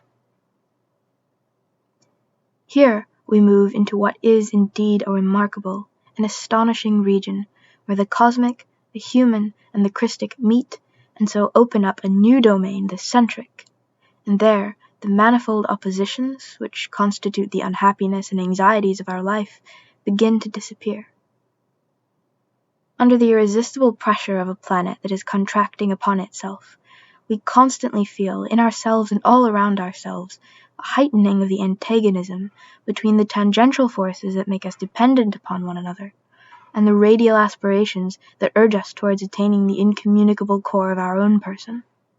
We recoil from the prospect of an inevitable totalization, which threatens to imprison us in a sort of secondary matter made up of a mass of accumulated determinisms. We are terrified, too, when we see that mechanization may bring an end that is as much to be dreaded as a death through disintegration and return to prime matter. It is like a dream. We feel that we are caught up in the gyrations of some infernal circle. And yet, It is from this very nightmare, in fact, that we are awoken by the first rays of a universal centre of convergence and attraction, in which the bonds that make us one whole reach the upper limit of their complexity, and then tend to merge into the magnetic force that pulls our ego ever more rapidly into what lies ahead. This is the miraculous effect that is specific to the centric, which does not dissolve nor subordinate the elements it brings together, but personalizes them. And this because its way of absorbing them is constantly to centrify them more and more. We may indeed say that at these high latitudes of the universe, totalization reduces the multiple to the one by synthesis, and so acts as a liberating agent. In other words, matter becomes spirit at just the same pace as love begins to spread universally. From the first moment, of course, when, to my inner eye, the gold of spirit replaced the crimson of matter, and started to swing towards the incandescence of someone, the world had begun, at least as a logical consequence, to affect me emotionally as a blaze of fire. By the mere appearance, at the peak of evolution, of the personal, the universe was potentially becoming for me something that loved and could be loved. Even so, it called for nothing short of the coincidence of Christ with Omega Point for my eyes to be opened in an explosion of dazzling flashes to the astonishing phenomenon of a general global conflagration, the effect of total amorization. Love. Since all time, this strange force has puzzled and fascinated the masters of human thought by its ubiquity, its fiery vigor, and the infinitely variegated spectrum of the forms it assumes. But now I see that it is only in the Christocentric area of a noegenetic universe that it is released in the pure state, and so displays its astonishing power to transform everything and replace everything. From the point of view of the convergent evolution to which 60 years of varied experience and of thought has introduced me, and in which I am now at home, the whole cosmic event may be reduced, in its essence, to one single vast process of arrangement, whose mechanism, that is, the use of the effects of large numbers and the play of chance, is governed by a statistical necessity, so that at every moment it releases a given quantity of events that cause distress, failures, disintegrations, death. There are two sides to this operation, the constructive and the destructive. And when Christ is installed at Omega Point, it is both these two sides that are covered and permeated by a flood of unitive force. In one great surge, cosmogenesis becomes personalized, both in the things it adds, which centrify us for Christ, and in the things it subtracts, which draw us out of our own centers onto Him. Thus, it suddenly takes on, even in its most inexorable and most veiled determinisms, the form of a contact at innumerable points with a supreme pull of attraction and completion. A current of love is all at once released to spread over the whole breadth and depth of the world, and this it does not as though it were some superadded warmth of fragrance, but as a fundamental essence which will metamorphose all things, assimilate and take the place of all. For a long time, science has made us familiar with the idea that all physical energy, if traced back evolutively to the bottom, tends to dissipate into heat, within a world that has lost tension and vitality. Is it not most remarkable that an integral energetics of the universe should lead us, in the end, to a concept that exactly matches and complements our former idea? If it is taken to its limit in the direction of a cosmic pole of unification, everything we experience, and even everything we see, displays a singular bias for transforming itself into love. This means that while love seemed initially to be no more than the charm, the allure, and then later the operative essence of all spiritual activity, it tends gradually, as experienced by us, to become the chief part of that activity, and finally, its only and supreme form. Sola caritas. When all is said and done, I can see this. I managed to climb up to the point where the universe became apparent to me as a great rising surge, in which all the work that goes into serious enquiry, all the will to create, all the acceptance of suffering, converge ahead into a single dazzling spearhead. Now, at the end of my life, I can stand on the peak I have scaled, and continue to look ever more closely into the future, and there, with ever more assurance, see the ascent of God. D. Towards the discovery of God, or an appeal to him who comes. For a long time, absorbed in the delight of seeing how every single thing around me was simultaneously centered, consolidated, and amorized, I confined my attention to one thing only in the vast phenomenon of classification which the coincidence of the world and God disclosed to me, and that was the rise within my own self of the forces of communion. Everything was directed towards the intensification of the stuff of the cosmos, so that in that stuff the presence of God might be intensified for me. I can see quite clearly how the inspiration behind the Mass on the World and Le Milieu Divin and their writing belong to that somewhat self-centered and self-enclosed period of my interior life. The reason for this was that, by one of those odd effects of inhibition that so often prevent us from recognizing what is staring us in the face, I failed to understand that, as God metamorphized the world from the depths of matter to the peaks of spirit, so, in addition, the world must inevitably, and to the same degree, endomorphize God. As a direct consequence of the unitive process by which God is revealed to us, he in some way transforms himself, as he incorporates us. So it is no longer a matter of simply seeing him and allowing oneself to be enveloped and penetrated by him. We have to do more. We have pari passu, if not first of all, to disclose him, or even in one sense of the word, complete him, ever more fully. Such, today, seems to me the essential step to be taken by hominized evolution, and such its essential concern. All around us, and within our own selves, God is in process of changing, as a result of the coincidence of his magnetic power and our own thought. As the quantity of cosmic union rises, so his brilliance increases, and the glow of his coloring grows richer. There at last we recognize and can express in words the great event, the great tidings. Ever since my childhood, an enigmatic force had been impelling me, apparently in conflict with the supernatural, towards some ultra-human, and in trying to pin it down I had become accustomed to regard it as emanating not from God, but from some rival star. All I had to do then was to bring that star into conjunction with God, and dependence upon him. The time had now come when I could see one thing, that from the depths of the cosmic future, as well as from the heights of heaven, it was still God, it was always the same God who was calling me. It was a God of the ahead, who had suddenly appeared athwart the traditional God of the above, so that henceforth we can no longer worship fully unless we superimpose those two images so that they form one.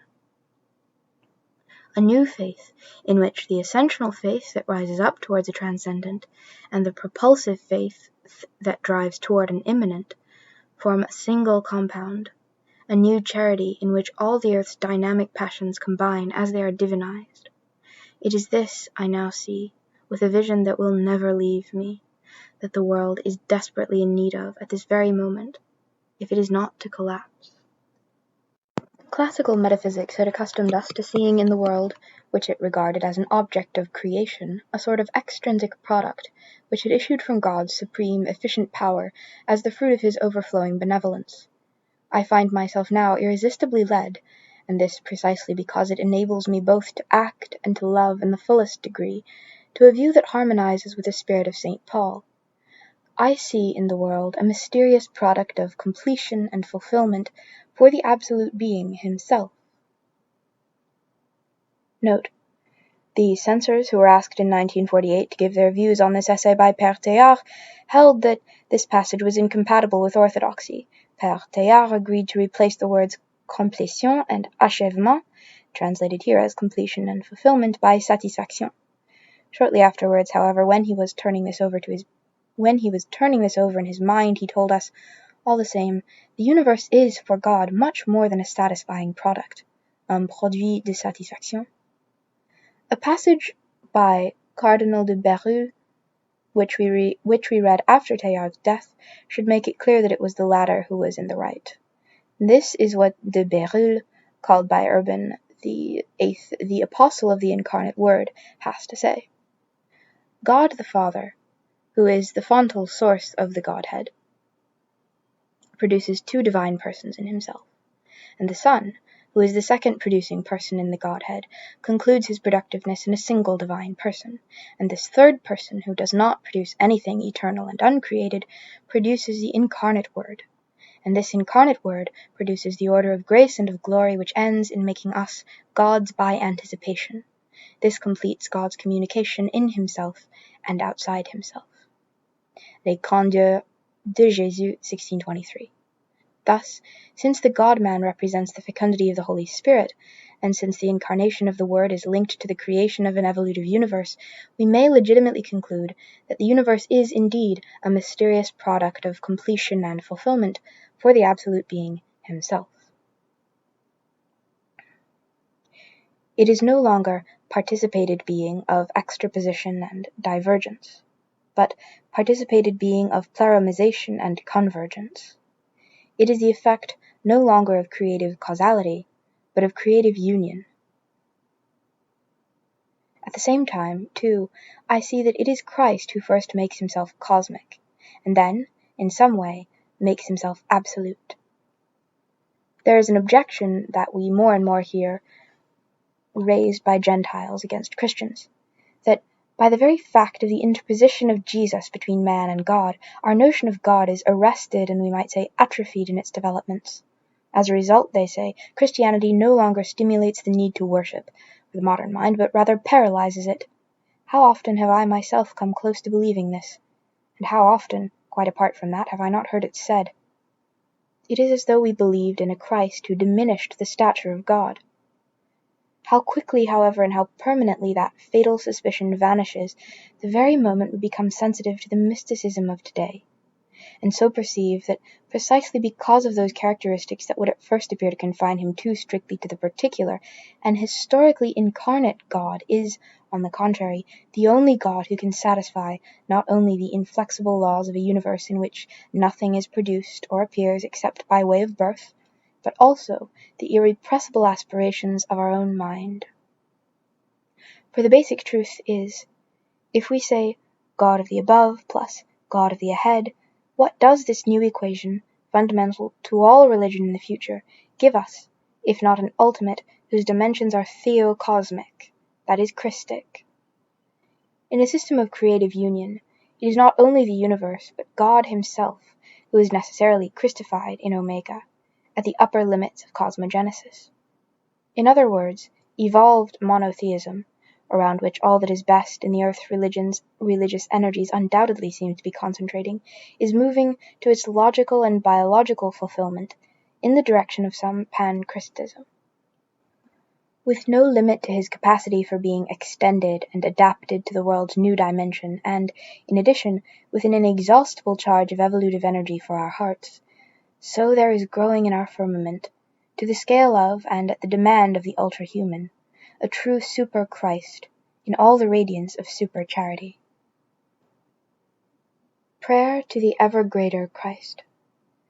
Because, Lord, by every innate impulse, and through all the hazards of my life, I have been driven ceaselessly to search for you, and to set you in the heart of the universe of matter, I shall have the joy, when death comes, of closing my eyes amidst the splendor of a universal transparency, aglow with fire. It is as if the fact of bringing together and connecting the two poles, tangible and intangible, external and internal, of the world which bears us onwards, had caused everything to burst into flames, and set everything free. In the guise of a tiny babe in mother's arms, obeying the great law of birth, you came, Lord Jesus, to swell in my infant soul. And then, as you reenacted in me, and in so doing extended the range of your growth through the Church, that same humanity which once was born and dwelt in Palestine began now to spread out gradually everywhere, like an iridescence of unnumbered hues, through which, without destroying anything, your presence penetrated, and endued with super-vitality every other presence about me. And all this took place because, In a universe which was disclosing itself to me as structurally convergent, you, by right of your resurrection, had assumed the dominating position of all-inclusive center, in which everything is gathered together.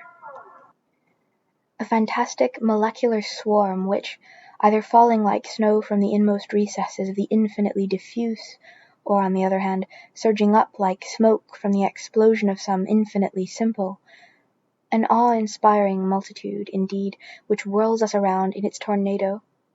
It is in this terrifying granular energy that you, Lord, so that I may be able the better to touch you, or rather, who knows, to be more closely embraced by you, have clothed yourself for me.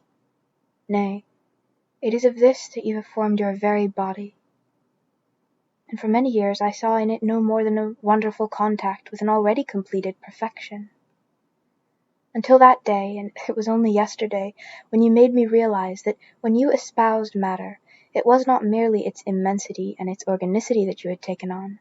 What you did was to absorb, concentrate, and make entirely your own its unfathomable reserves of spiritual energies.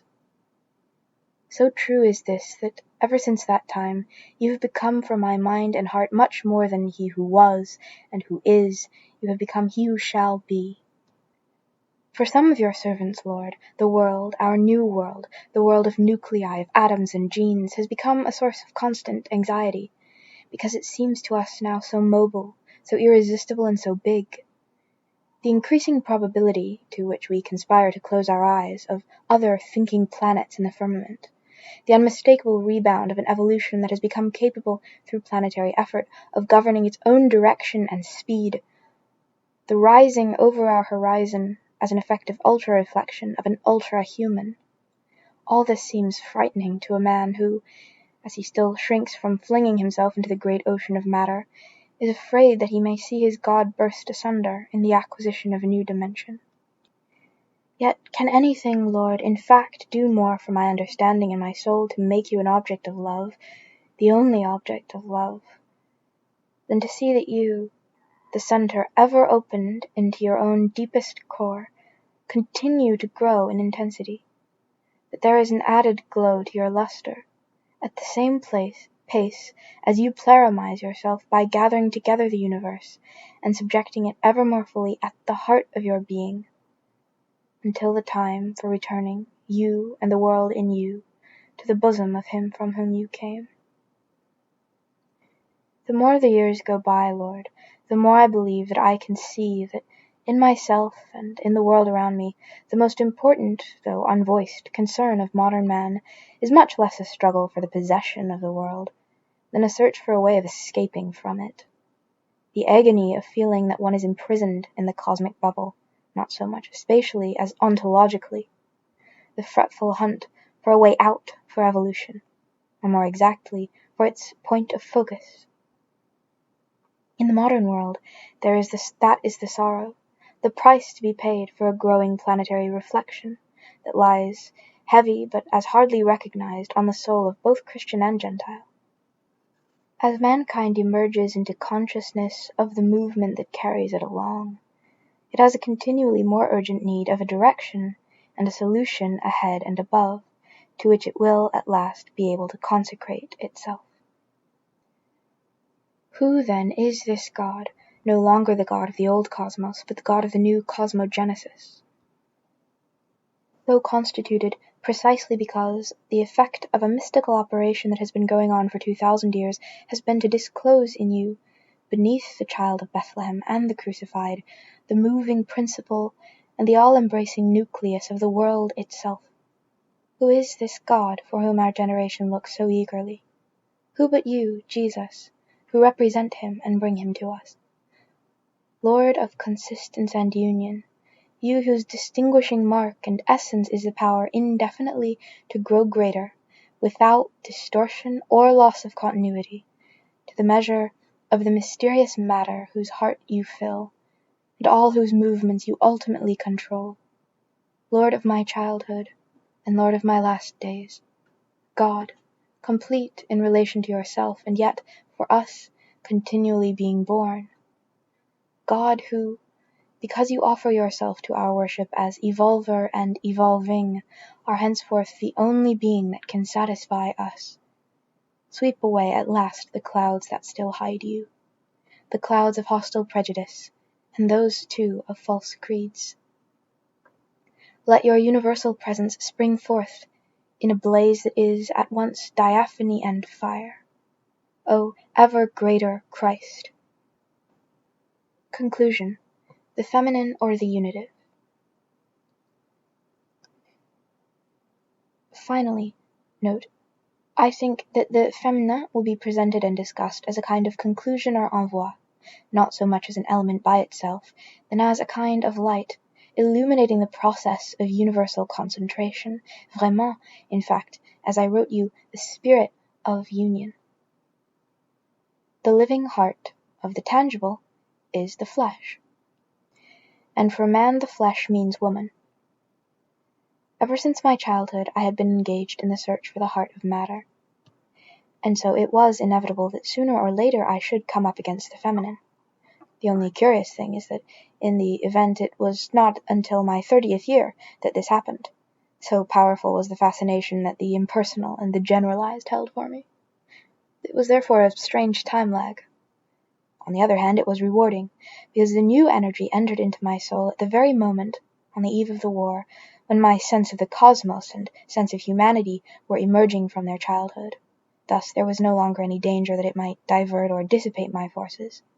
Instead, it was superimposed at just the right moment on a world of spiritual aspirations whose vastness, still a little lacking in warmth, needed only that energy in order to ferment and become completely organized.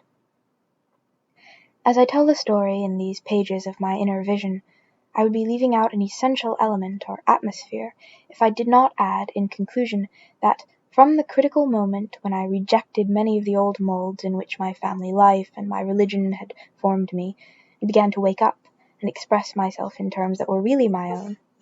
I have experienced no form of self-development without some feminine eye turned on me, some feminine influence at work.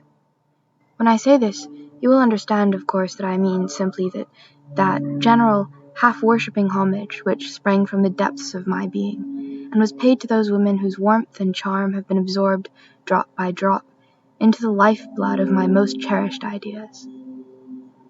In such a matter, it is impossible for me to use exact language or to draw an exact picture. On the other hand, what I can speak about with certainty is a double conviction that progressively asserted itself in me from my contact with facts. Let me, now that I can write with all the serenity and impartiality that come with years, tell you about this.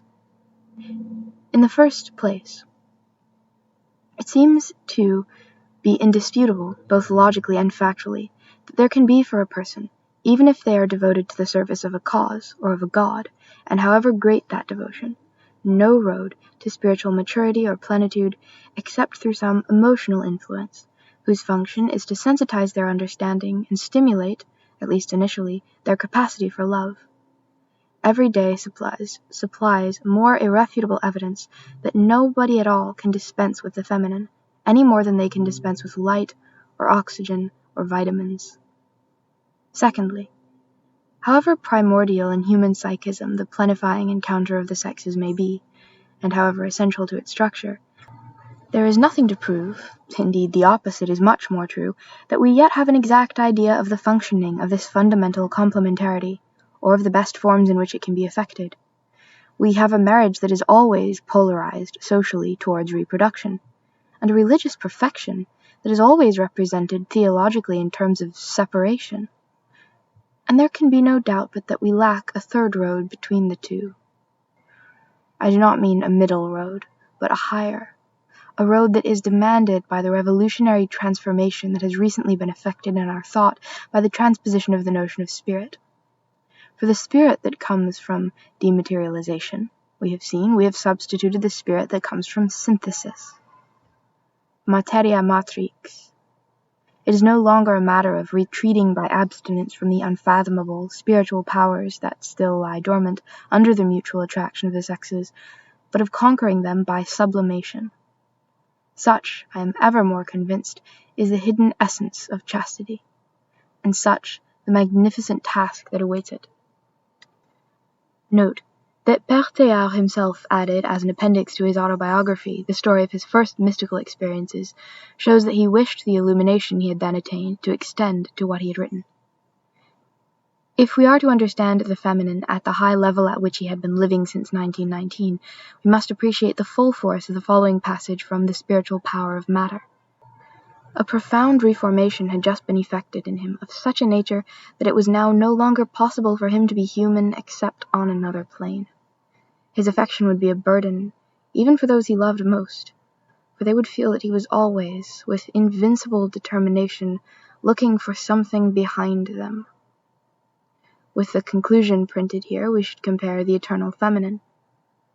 At the end of his life, Père Teilhard assured us again of his unshakable fidelity to the solemn vow of chastity he took when he was professed as a religious in 1918. I do not remember, he added, that this fidelity cost me any struggles. It is only Christ whom I can love. It is, then, the spiritual power of the feminine, and the spiritual power alone, of which he is writing here. Both those assertions fall into place and are justified if we look at them from the following point of view. In my interpretation of noogenesis, I have so far emphasized the phenomenon of individual supercentration, which causes the consciousness of the corpuscular to fold back upon itself and thence rebound in the form of thought. But now an essential complement to this great cosmic event of reflection becomes apparent to the informed eye, and it takes the form of what we might call the breakthrough into amorization. Even after the flash of illumination in which the individual is suddenly revealed to himself, elementary humanity would remain but half complete, if they did not come into contact with the other sex and so, under the centric attraction of person to person, explode into flame. First, we have the appearance of a reflective monad, and then, to complete it, the formation of an affective dyad. And after that, and only after that, that is, starting from this first spark, all that we have described follows in sequence, the gradual and majestic development of a neo-cosmic, of an ultra-human, and of a pan-Christic. All three not only illuminated in their very roots by intelligence, but also impregnated throughout their entire mass, as though bonded by a unifying cement by the universal feminine. Appendix. As a vindication of what has been said above, it may be useful, I believe, to reproduce here two pieces that are particularly representative of my state of mind at the very time, the war period, when my inner vision was being aroused into its definitive form. The first of these was written on the eve of the attack on Douaumont, October 1916, and is extracted from one of 3 stories in the style of Benson. The second, printed here in its entirety, dates from the summer of 1919 and was written in Jersey. Both express, more successfully than I could today, the heady emotion I experienced at that time from my contact with matter. 1. Christ in matter. My friend is dead, the man who drank from all life as from a hallowed spring. His heart consumed him with fire within. His body has vanished in the earth, before Verdun. Now I can repeat to myself some of the words by which he initiated me into the intense vision which brought light and peace to his life. You wish to know, he would say to me, how the mighty and multiple universe came to assume for me the form of Christ? That was something that happened gradually, and intuitions that so remold our spirit are difficult to analyze in words.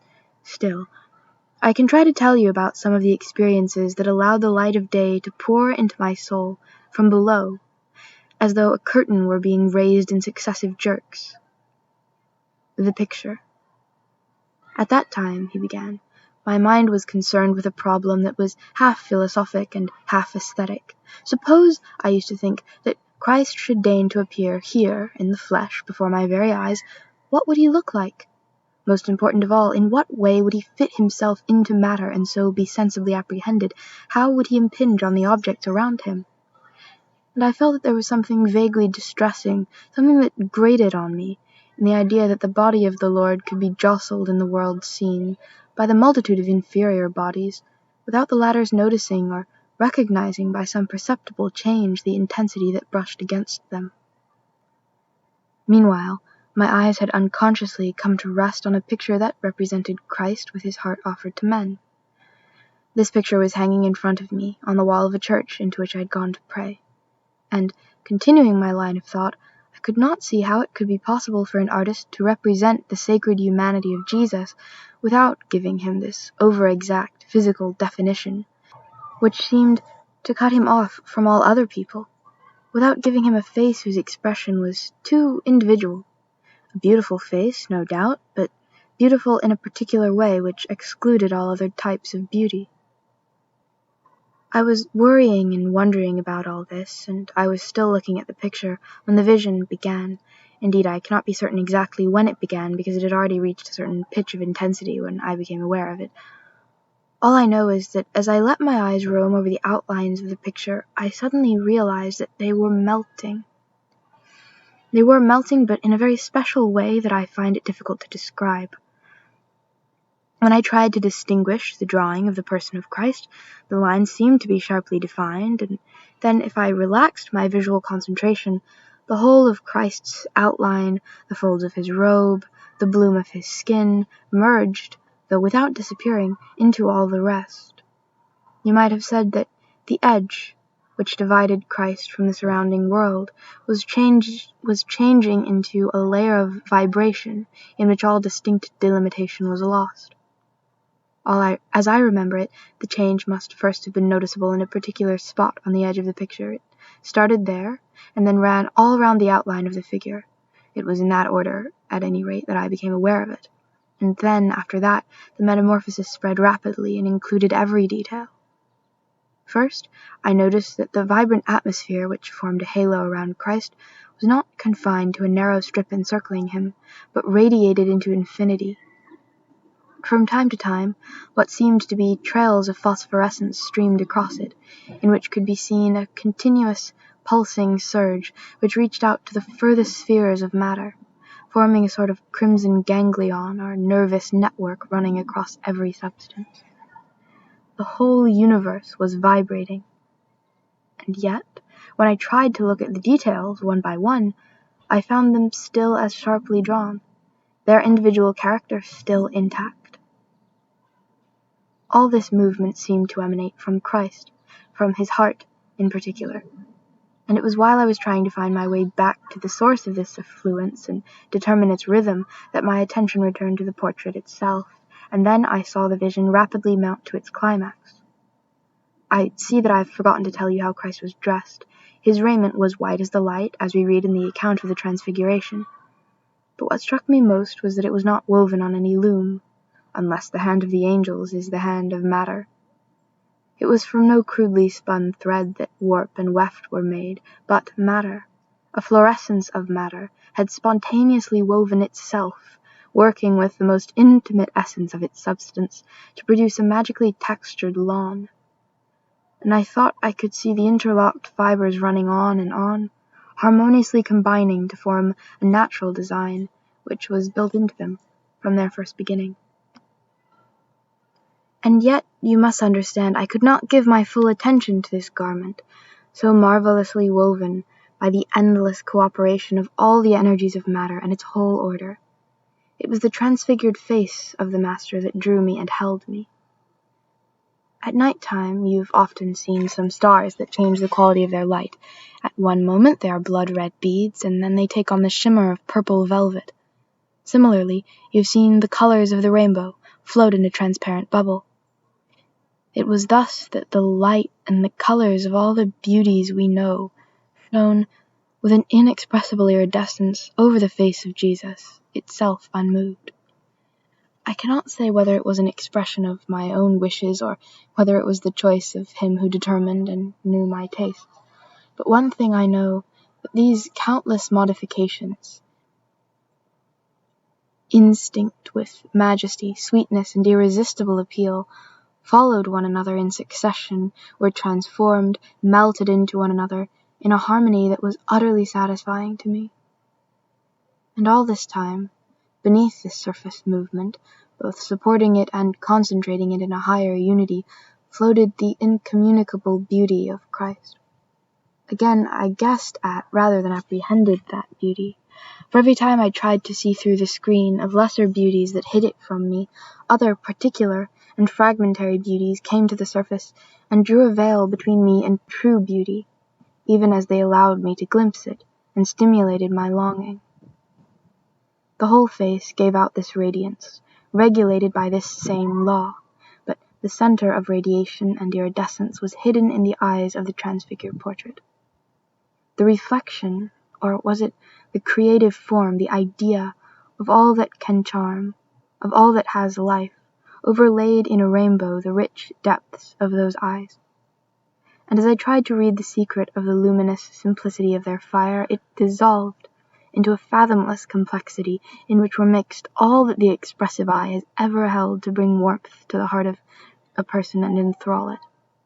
For example, those eyes, which at first were so sweet and tender that I thought it was my mother that I saw, became in the next moment as full of passion and as dominating as those of a sovereign lady, so imperiously pure at the same time that it would have been physically impossible for sensibility to be misguided. And then again, they were filled with a great and virile majesty, akin to that which can be seen in the eyes of a man who has great courage or great strength, and yet incomparably more lofty and more delightful in its mastery. This scintillation of beauties was so total, so all-embracing, and at the same time so swift, that it reached down into the very powerhouse of my being, flooding through it in one surge, so that my whole self vibrated to the very core of me with a full note of explosive bliss that was completely and utterly unique. Now, while I eagerly concentrated my attention on the very pupils of Christ's eyes, in which I saw an infinite depth of life and chanting and glowing, from those same depths I saw a sort of cloud forming, which overlaid and drowned the shifting play of expression that I have been trying to describe. Gradually, a look of extraordinary intensity spread over the fluctuating shades of emphasis I could read in the divine glance, first seeping into them and then absorbing them into itself. I was completely at a loss. I found it impossible to decipher this final expression, which dominated and summed up all that had gone before. I could not say whether it evidenced an unspeakable agony or, on the contrary, an excess of triumphant joy. All I know is that since that occasion I believe I have seen a hint of it once, and that was in the eyes of a dying soldier. My own eyes were instantly dimmed by tears, but when I was able to look again at the picture of Christ in the church, it had resumed its over-defined outline and the blank immobility of its features. I have always, my friend went on, had a soul that is by nature pantheist. I used to feel its irrepressible innate aspirations, but I was afraid to give free rein to them, because I did not know how to reconcile them with my faith. Since these various experiences, and there were others too, I can say that I found that my life held an inexhaustible interest for me, and brought me a peace that nothing could disturb. I live in the bosom of a unique element, the center and the individuality of all, personal love and cosmic power. To enable me to reach it, and to unite myself to it, I have the whole universe before me, with its noble struggles, with its thrilling explorations, with its countless souls to be restored to health and brought to perfection. I can fling myself to the point of exhaustion into the full stream of humanity's work. The more fully I play my part, the more I shall rest on the whole surface of the real, the more I shall reach Christ and cling to him. God, eternal being in himself, is everywhere, we might say, in process of formation for us. And God is also the heart of all. So true is this that the vast scene of the universe may grow dark or arid, or may be taken from me by death, without diminishing my fundamental joy. The dust that is animated by an aureole of energy and glory might be scattered and vanish, but substantial reality, in which all perfection is gathered, never to know corruption, would remain intact. The rays would fold back into their source, and there I should still clasp them in my embrace. That is why even war itself does not disconcert me. In a few days' time, we shall be sent in to recapture Douaumont, a grand gesture which symbolizes for me an undeniable advance by the world towards the liberation of souls. Make no mistake, I'm going into this show in a spirit of religion, impelled by a single driving force in which I cannot determine where human passion ends and worship begins. And if I do not come back from up there, I would like my body to remain molded into the clay of the redoubts, like a living mortar laid by God between the stones of the new city. Thus it was, on an October evening, that my dearly loved friend spoke to me, the man whose soul was in instinctive communication with the unique life of all things, and whose body now rests, as he wished, somewhere in the lonely earth. 2. The spiritual power of matter. And as they went on, walking and talking together, behold, a fiery chariot and fiery horses parted them both asunder, and of a sudden Elijah was caught up by a whirlwind into heaven. The Book of Kings. The man was walking in the desert, followed by his companion, when the thing swooped down on him. From afar it had appeared to him quite small, gliding over the sand, no bigger than the palm of a child's hand, as a pale, fleeting shadow, like a wavering flight of quail over the blue sea before sunrise, or a cloud of gnats dancing in the sun at evening, or a whirlwind of dust at midday sweeping over the plain. The thing seemed to take no heed of the two travelers, and was roaming capriciously through the wilderness. Then suddenly it assumed a set course, and with the speed of an arrow came straight at them. And then the man perceived that the little pale cloud of vapor was but the center of an infinitely greater reality, moving towards them without restriction, formless, boundless. The thing as it approached them spread outwards with prodigious rapidity as far as his eye could reach, filling the whole of space, while its feet brushed lightly over the thorny vegetation beside the torrent. Its brow rose in the sky like a golden mist, with the reddening sun behind it. And all about it the ether had become alive, vibrating palpably beneath the crude substance of rocks and plants, as in summer the landscape quivers behind the overheated soil in the foreground. What was advancing towards them was the moving heart of an immeasurable, pervasive subtlety. The man fell prostrate to the ground, and hiding his face in his hands, he waited. A great silence fell around him. Then suddenly a breath of scorching air passed across his forehead, broke through the barrier of his closed eyelids, and penetrated his soul. The man felt that he was ceasing to be merely himself. An irresistible rapture took possession of him, as though all the sap of all living things, flowing at one and the same moment into the too narrow confines of his heart, was mightily refashioning the enfeebled fibers of his being. And at the same time, the anguish of some superhuman peril oppressed him, a confused feeling that the force which had swept down upon him was equivocal, turbid, the combined essence of all evil and all goodness. The hurricane was within himself. And now, in the very depths of the being it had invaded, the tempest of life, infinitely gentle, infinitely brutal, was murmuring to the one secret point in the soul which it had not altogether demolished. You called me? Here I am. Driven by the spirit far from humanity's caravan routes, you dared to venture into the untouched wilderness. Grown weary of abstractions, of attenuations, of the wordiness of social life, you wanted to pit yourself against reality entire and untamed. You had need of me in order to grow, and I was waiting for you in order to be made holy. Always you have, without knowing it, desired me, and always I have been drawing you to me. And now I am established on you for life or for death. You can never go back, never return to commonplace gratifications or untroubled worship. He who has once seen me can never forget me. He must either damn himself with me, or save me with himself. Are you coming? O you who are divine and mighty, what is your name? Speak. I am the fire that consumes and the water that overthrows. I am the love that initiates and the truth that passes away, all that compels acceptance and all that brings renewal, all that breaks apart and all that binds together, power, experiment, progress, matter. All this am I. Because in my violence I sometimes slay my lovers, because he who touches me never knows what power he is unleashing, wise men fear me and curse me. They speak of me with scorn, calling me beggar-woman or witch or harlot, but their words are at variance with life. And the Pharisees who condemn me waste away in the outlook to which they confine themselves. They die of inanition, and their disciples desert them, because I am the essence of all that is tangible, and people cannot do without me.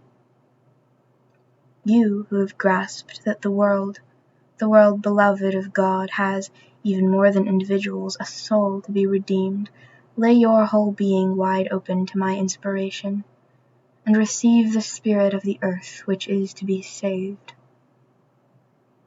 The supreme key to the enigma, the dazzling utterance which is inscribed on my brow and which henceforth will burn into your eyes even though you close them, is this: nothing is precious save what is yourself in others, and others in yourself.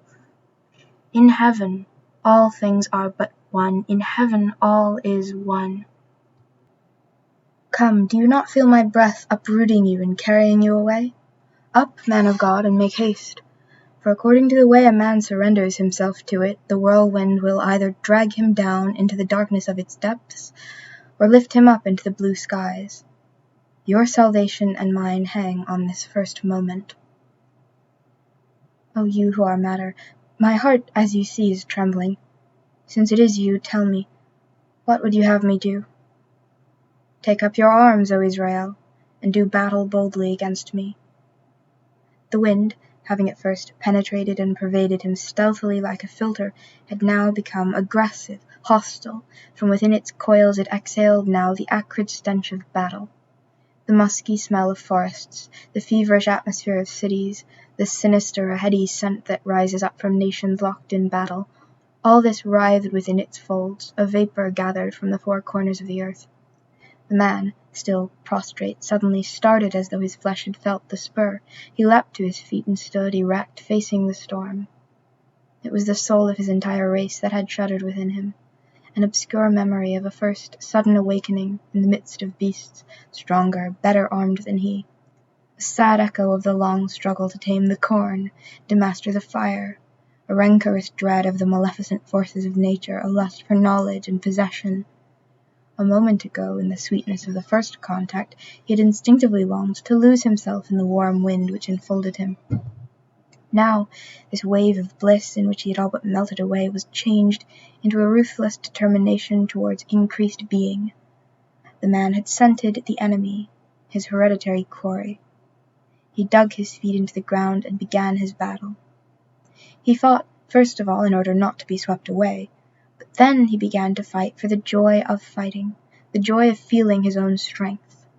And the longer he fought, the more he felt an increase of strength going out from him to balance the strength of the tempest, and from the tempest there came forth in return a new exhalation which flowed like fire into his veins. As, on certain nights, the sea around a swimmer will grow luminous, and its eddies will glisten, the more brightly, under the sturdy threshing of his limbs, so the dark power wrestling with the man was lit up with 1,000 sparkling lights under the impact of his onslaught. In a reciprocal awakening of their opposed powers, he stirred up his utmost strength to achieve the mastery over it, while it revealed all its treasures in order to surrender them to him.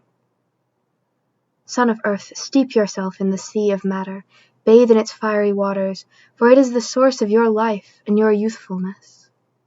You thought you could do without it, because the power of thought has been kindled in you.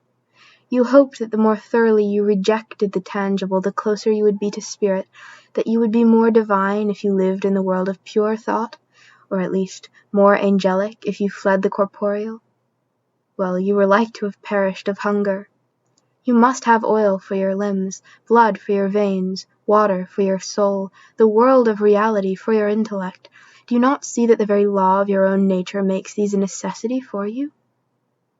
Never, if you work to live and to grow, never will you be able to say to matter, I have seen enough of you.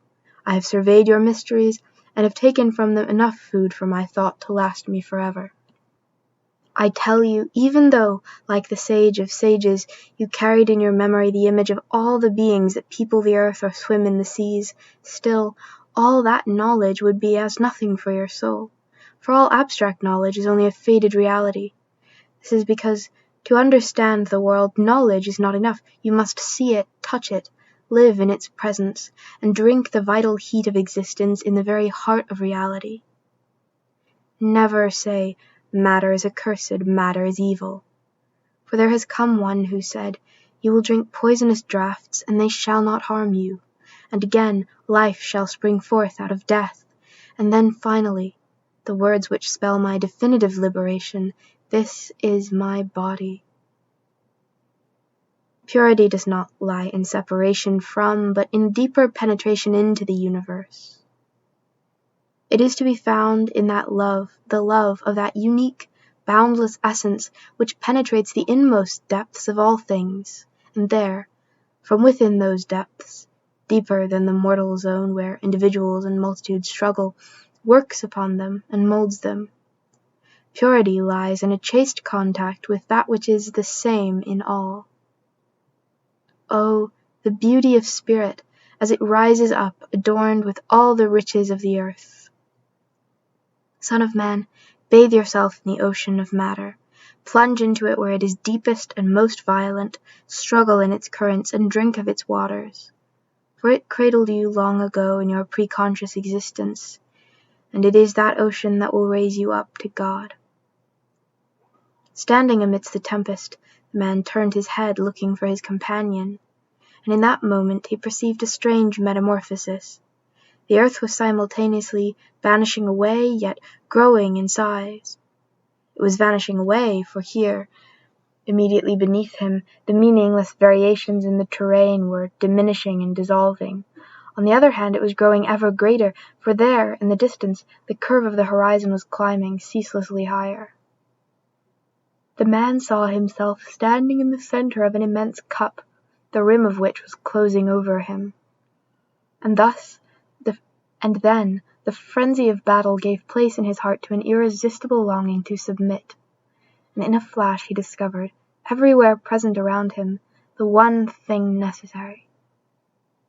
Once and for all he understood that, like the atom, man has no value save for that part of himself which passes into the universe.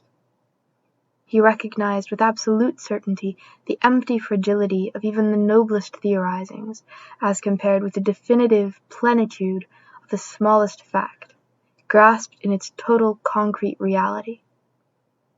He saw before his eyes, revealed with pitiless clarity, the ridiculous pretentiousness of human claims to order the life of the world, to impose on the world the dogmas, the standards, the conventions of man. He tasted, sickeningly, the triteness of people's joys and sorrows, the mean egoism of their pursuits, the insipidity of their passions, the attenuation of their power to feel. He felt pity for those who take fright at the span of a century, or whose love is bounded by the frontiers of a nation. So many things which had once distressed or revolted him, the speeches and pronouncements of the learned, their assertions and their prohibitions, their refusal to allow the universe to move, all seemed to him now merely ridiculous, non-existent, compared with the majestic reality, the flood of energy which now revealed itself to him, omnipresent, unalterable in its truth, relentless in its development, untouchable in its serenity, maternal and unfailing in its protectiveness. Thus, at long last, he had found a point d'appui. He had found refuge outside the confines of human society. A heavy cloak slipped from his shoulders and fell to the ground behind him, the dead weight of all that is false, narrow, tyrannical, all that is artificially contrived, all that is merely human in humanity. A wave of triumph freed his soul, and he felt that henceforth nothing in the world would ever be able to alienate his heart from the greater reality which was now revealing itself to him. Nothing at all. Neither the intrusiveness and individualist separatism of human beings, for these qualities in them he despised, nor the heaven and the earth. in their height and breadth and depth and power, for it was precisely to these that he was now dedicating himself forever. A deep process of renewal had taken place within him. Now it would never again be possible for him to be human, save on another plane.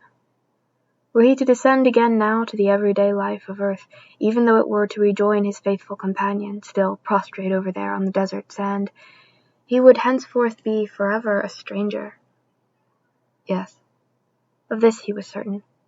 Even for his brothers in God, better men than he would inevitably speak henceforth in an incomprehensible tongue, he whom the Lord had drawn to follow the road of fire.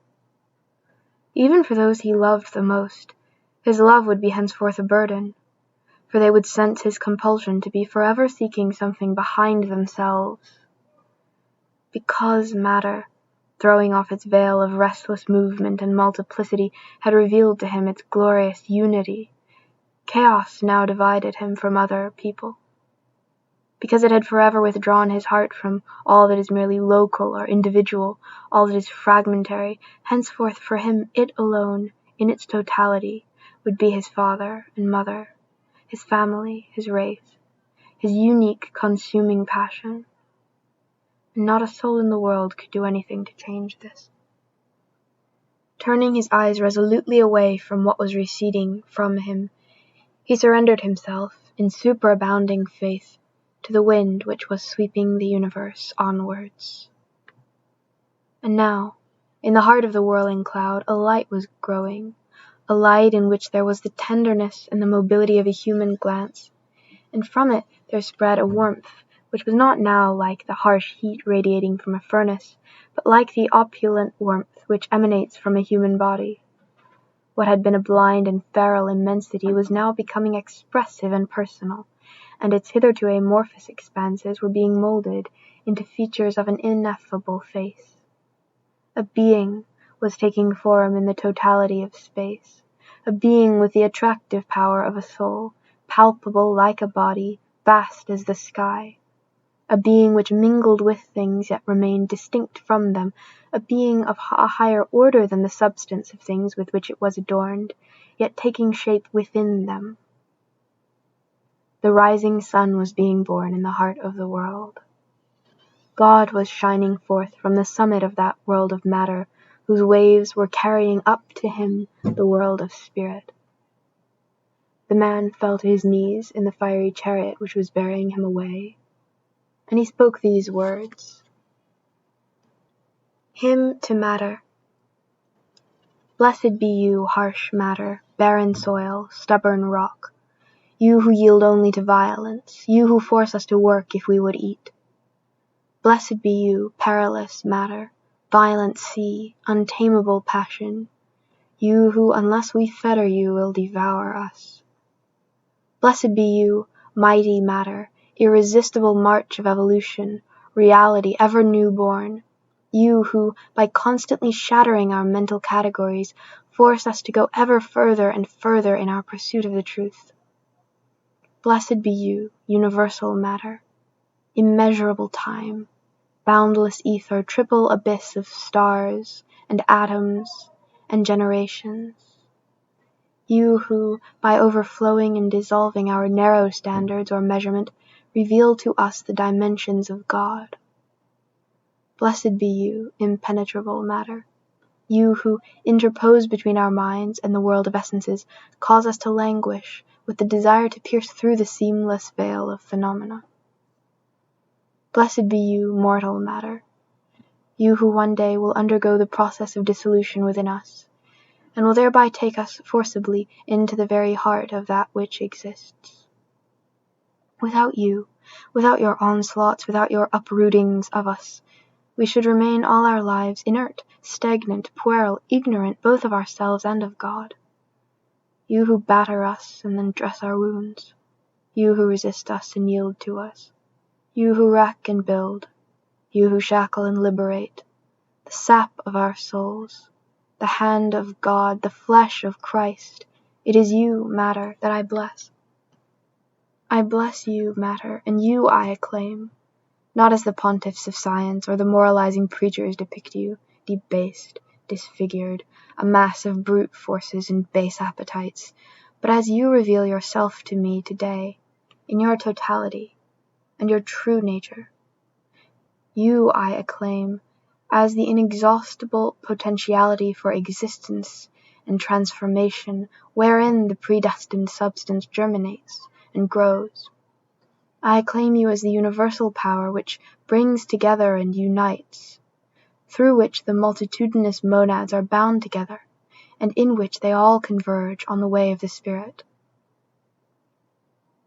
I acclaim you as the melodious fountain of water, whence spring the souls of men, and as the limpid crystal whereof is fashioned the New Jerusalem. I acclaim you as the Divine Milieu, charged with creative power, as the ocean stirred by the Spirit, as the clay molded and infused with life by the incarnate Word. Sometimes, thinking they are responding to your irresistible appeal, people will hurl themselves, for love of you, into the exterior abyss of selfish pleasure-seeking. They are deceived by a reflection or by an echo. This I now understand. If we are ever to reach you, matter, we must, having first established contact with the totality of all that lives and moves here below, come, little by little, to feel that the individual shapes of all we have laid hold on are melting away in our hands, until finally we are at grips with the single essence of all consistencies and all unions. If we are ever to possess you, having taken you rapturously in our arms, we must then go on to sublimate you through sorrow. Your realm comprises those serene heights where saints think to avoid you, but where your flesh is so transparent and so agile to be no longer distinguishable from spirit. Raise me up, then, matter, to those heights, through struggle and separation and death. Raise me up until, at long last, it becomes possible for me, in perfect chastity, to embrace the universe. Down below, on the desert sands, now tranquil again, someone was weeping and calling out, "My father, my father! What wild wind can this be that has borne him away?"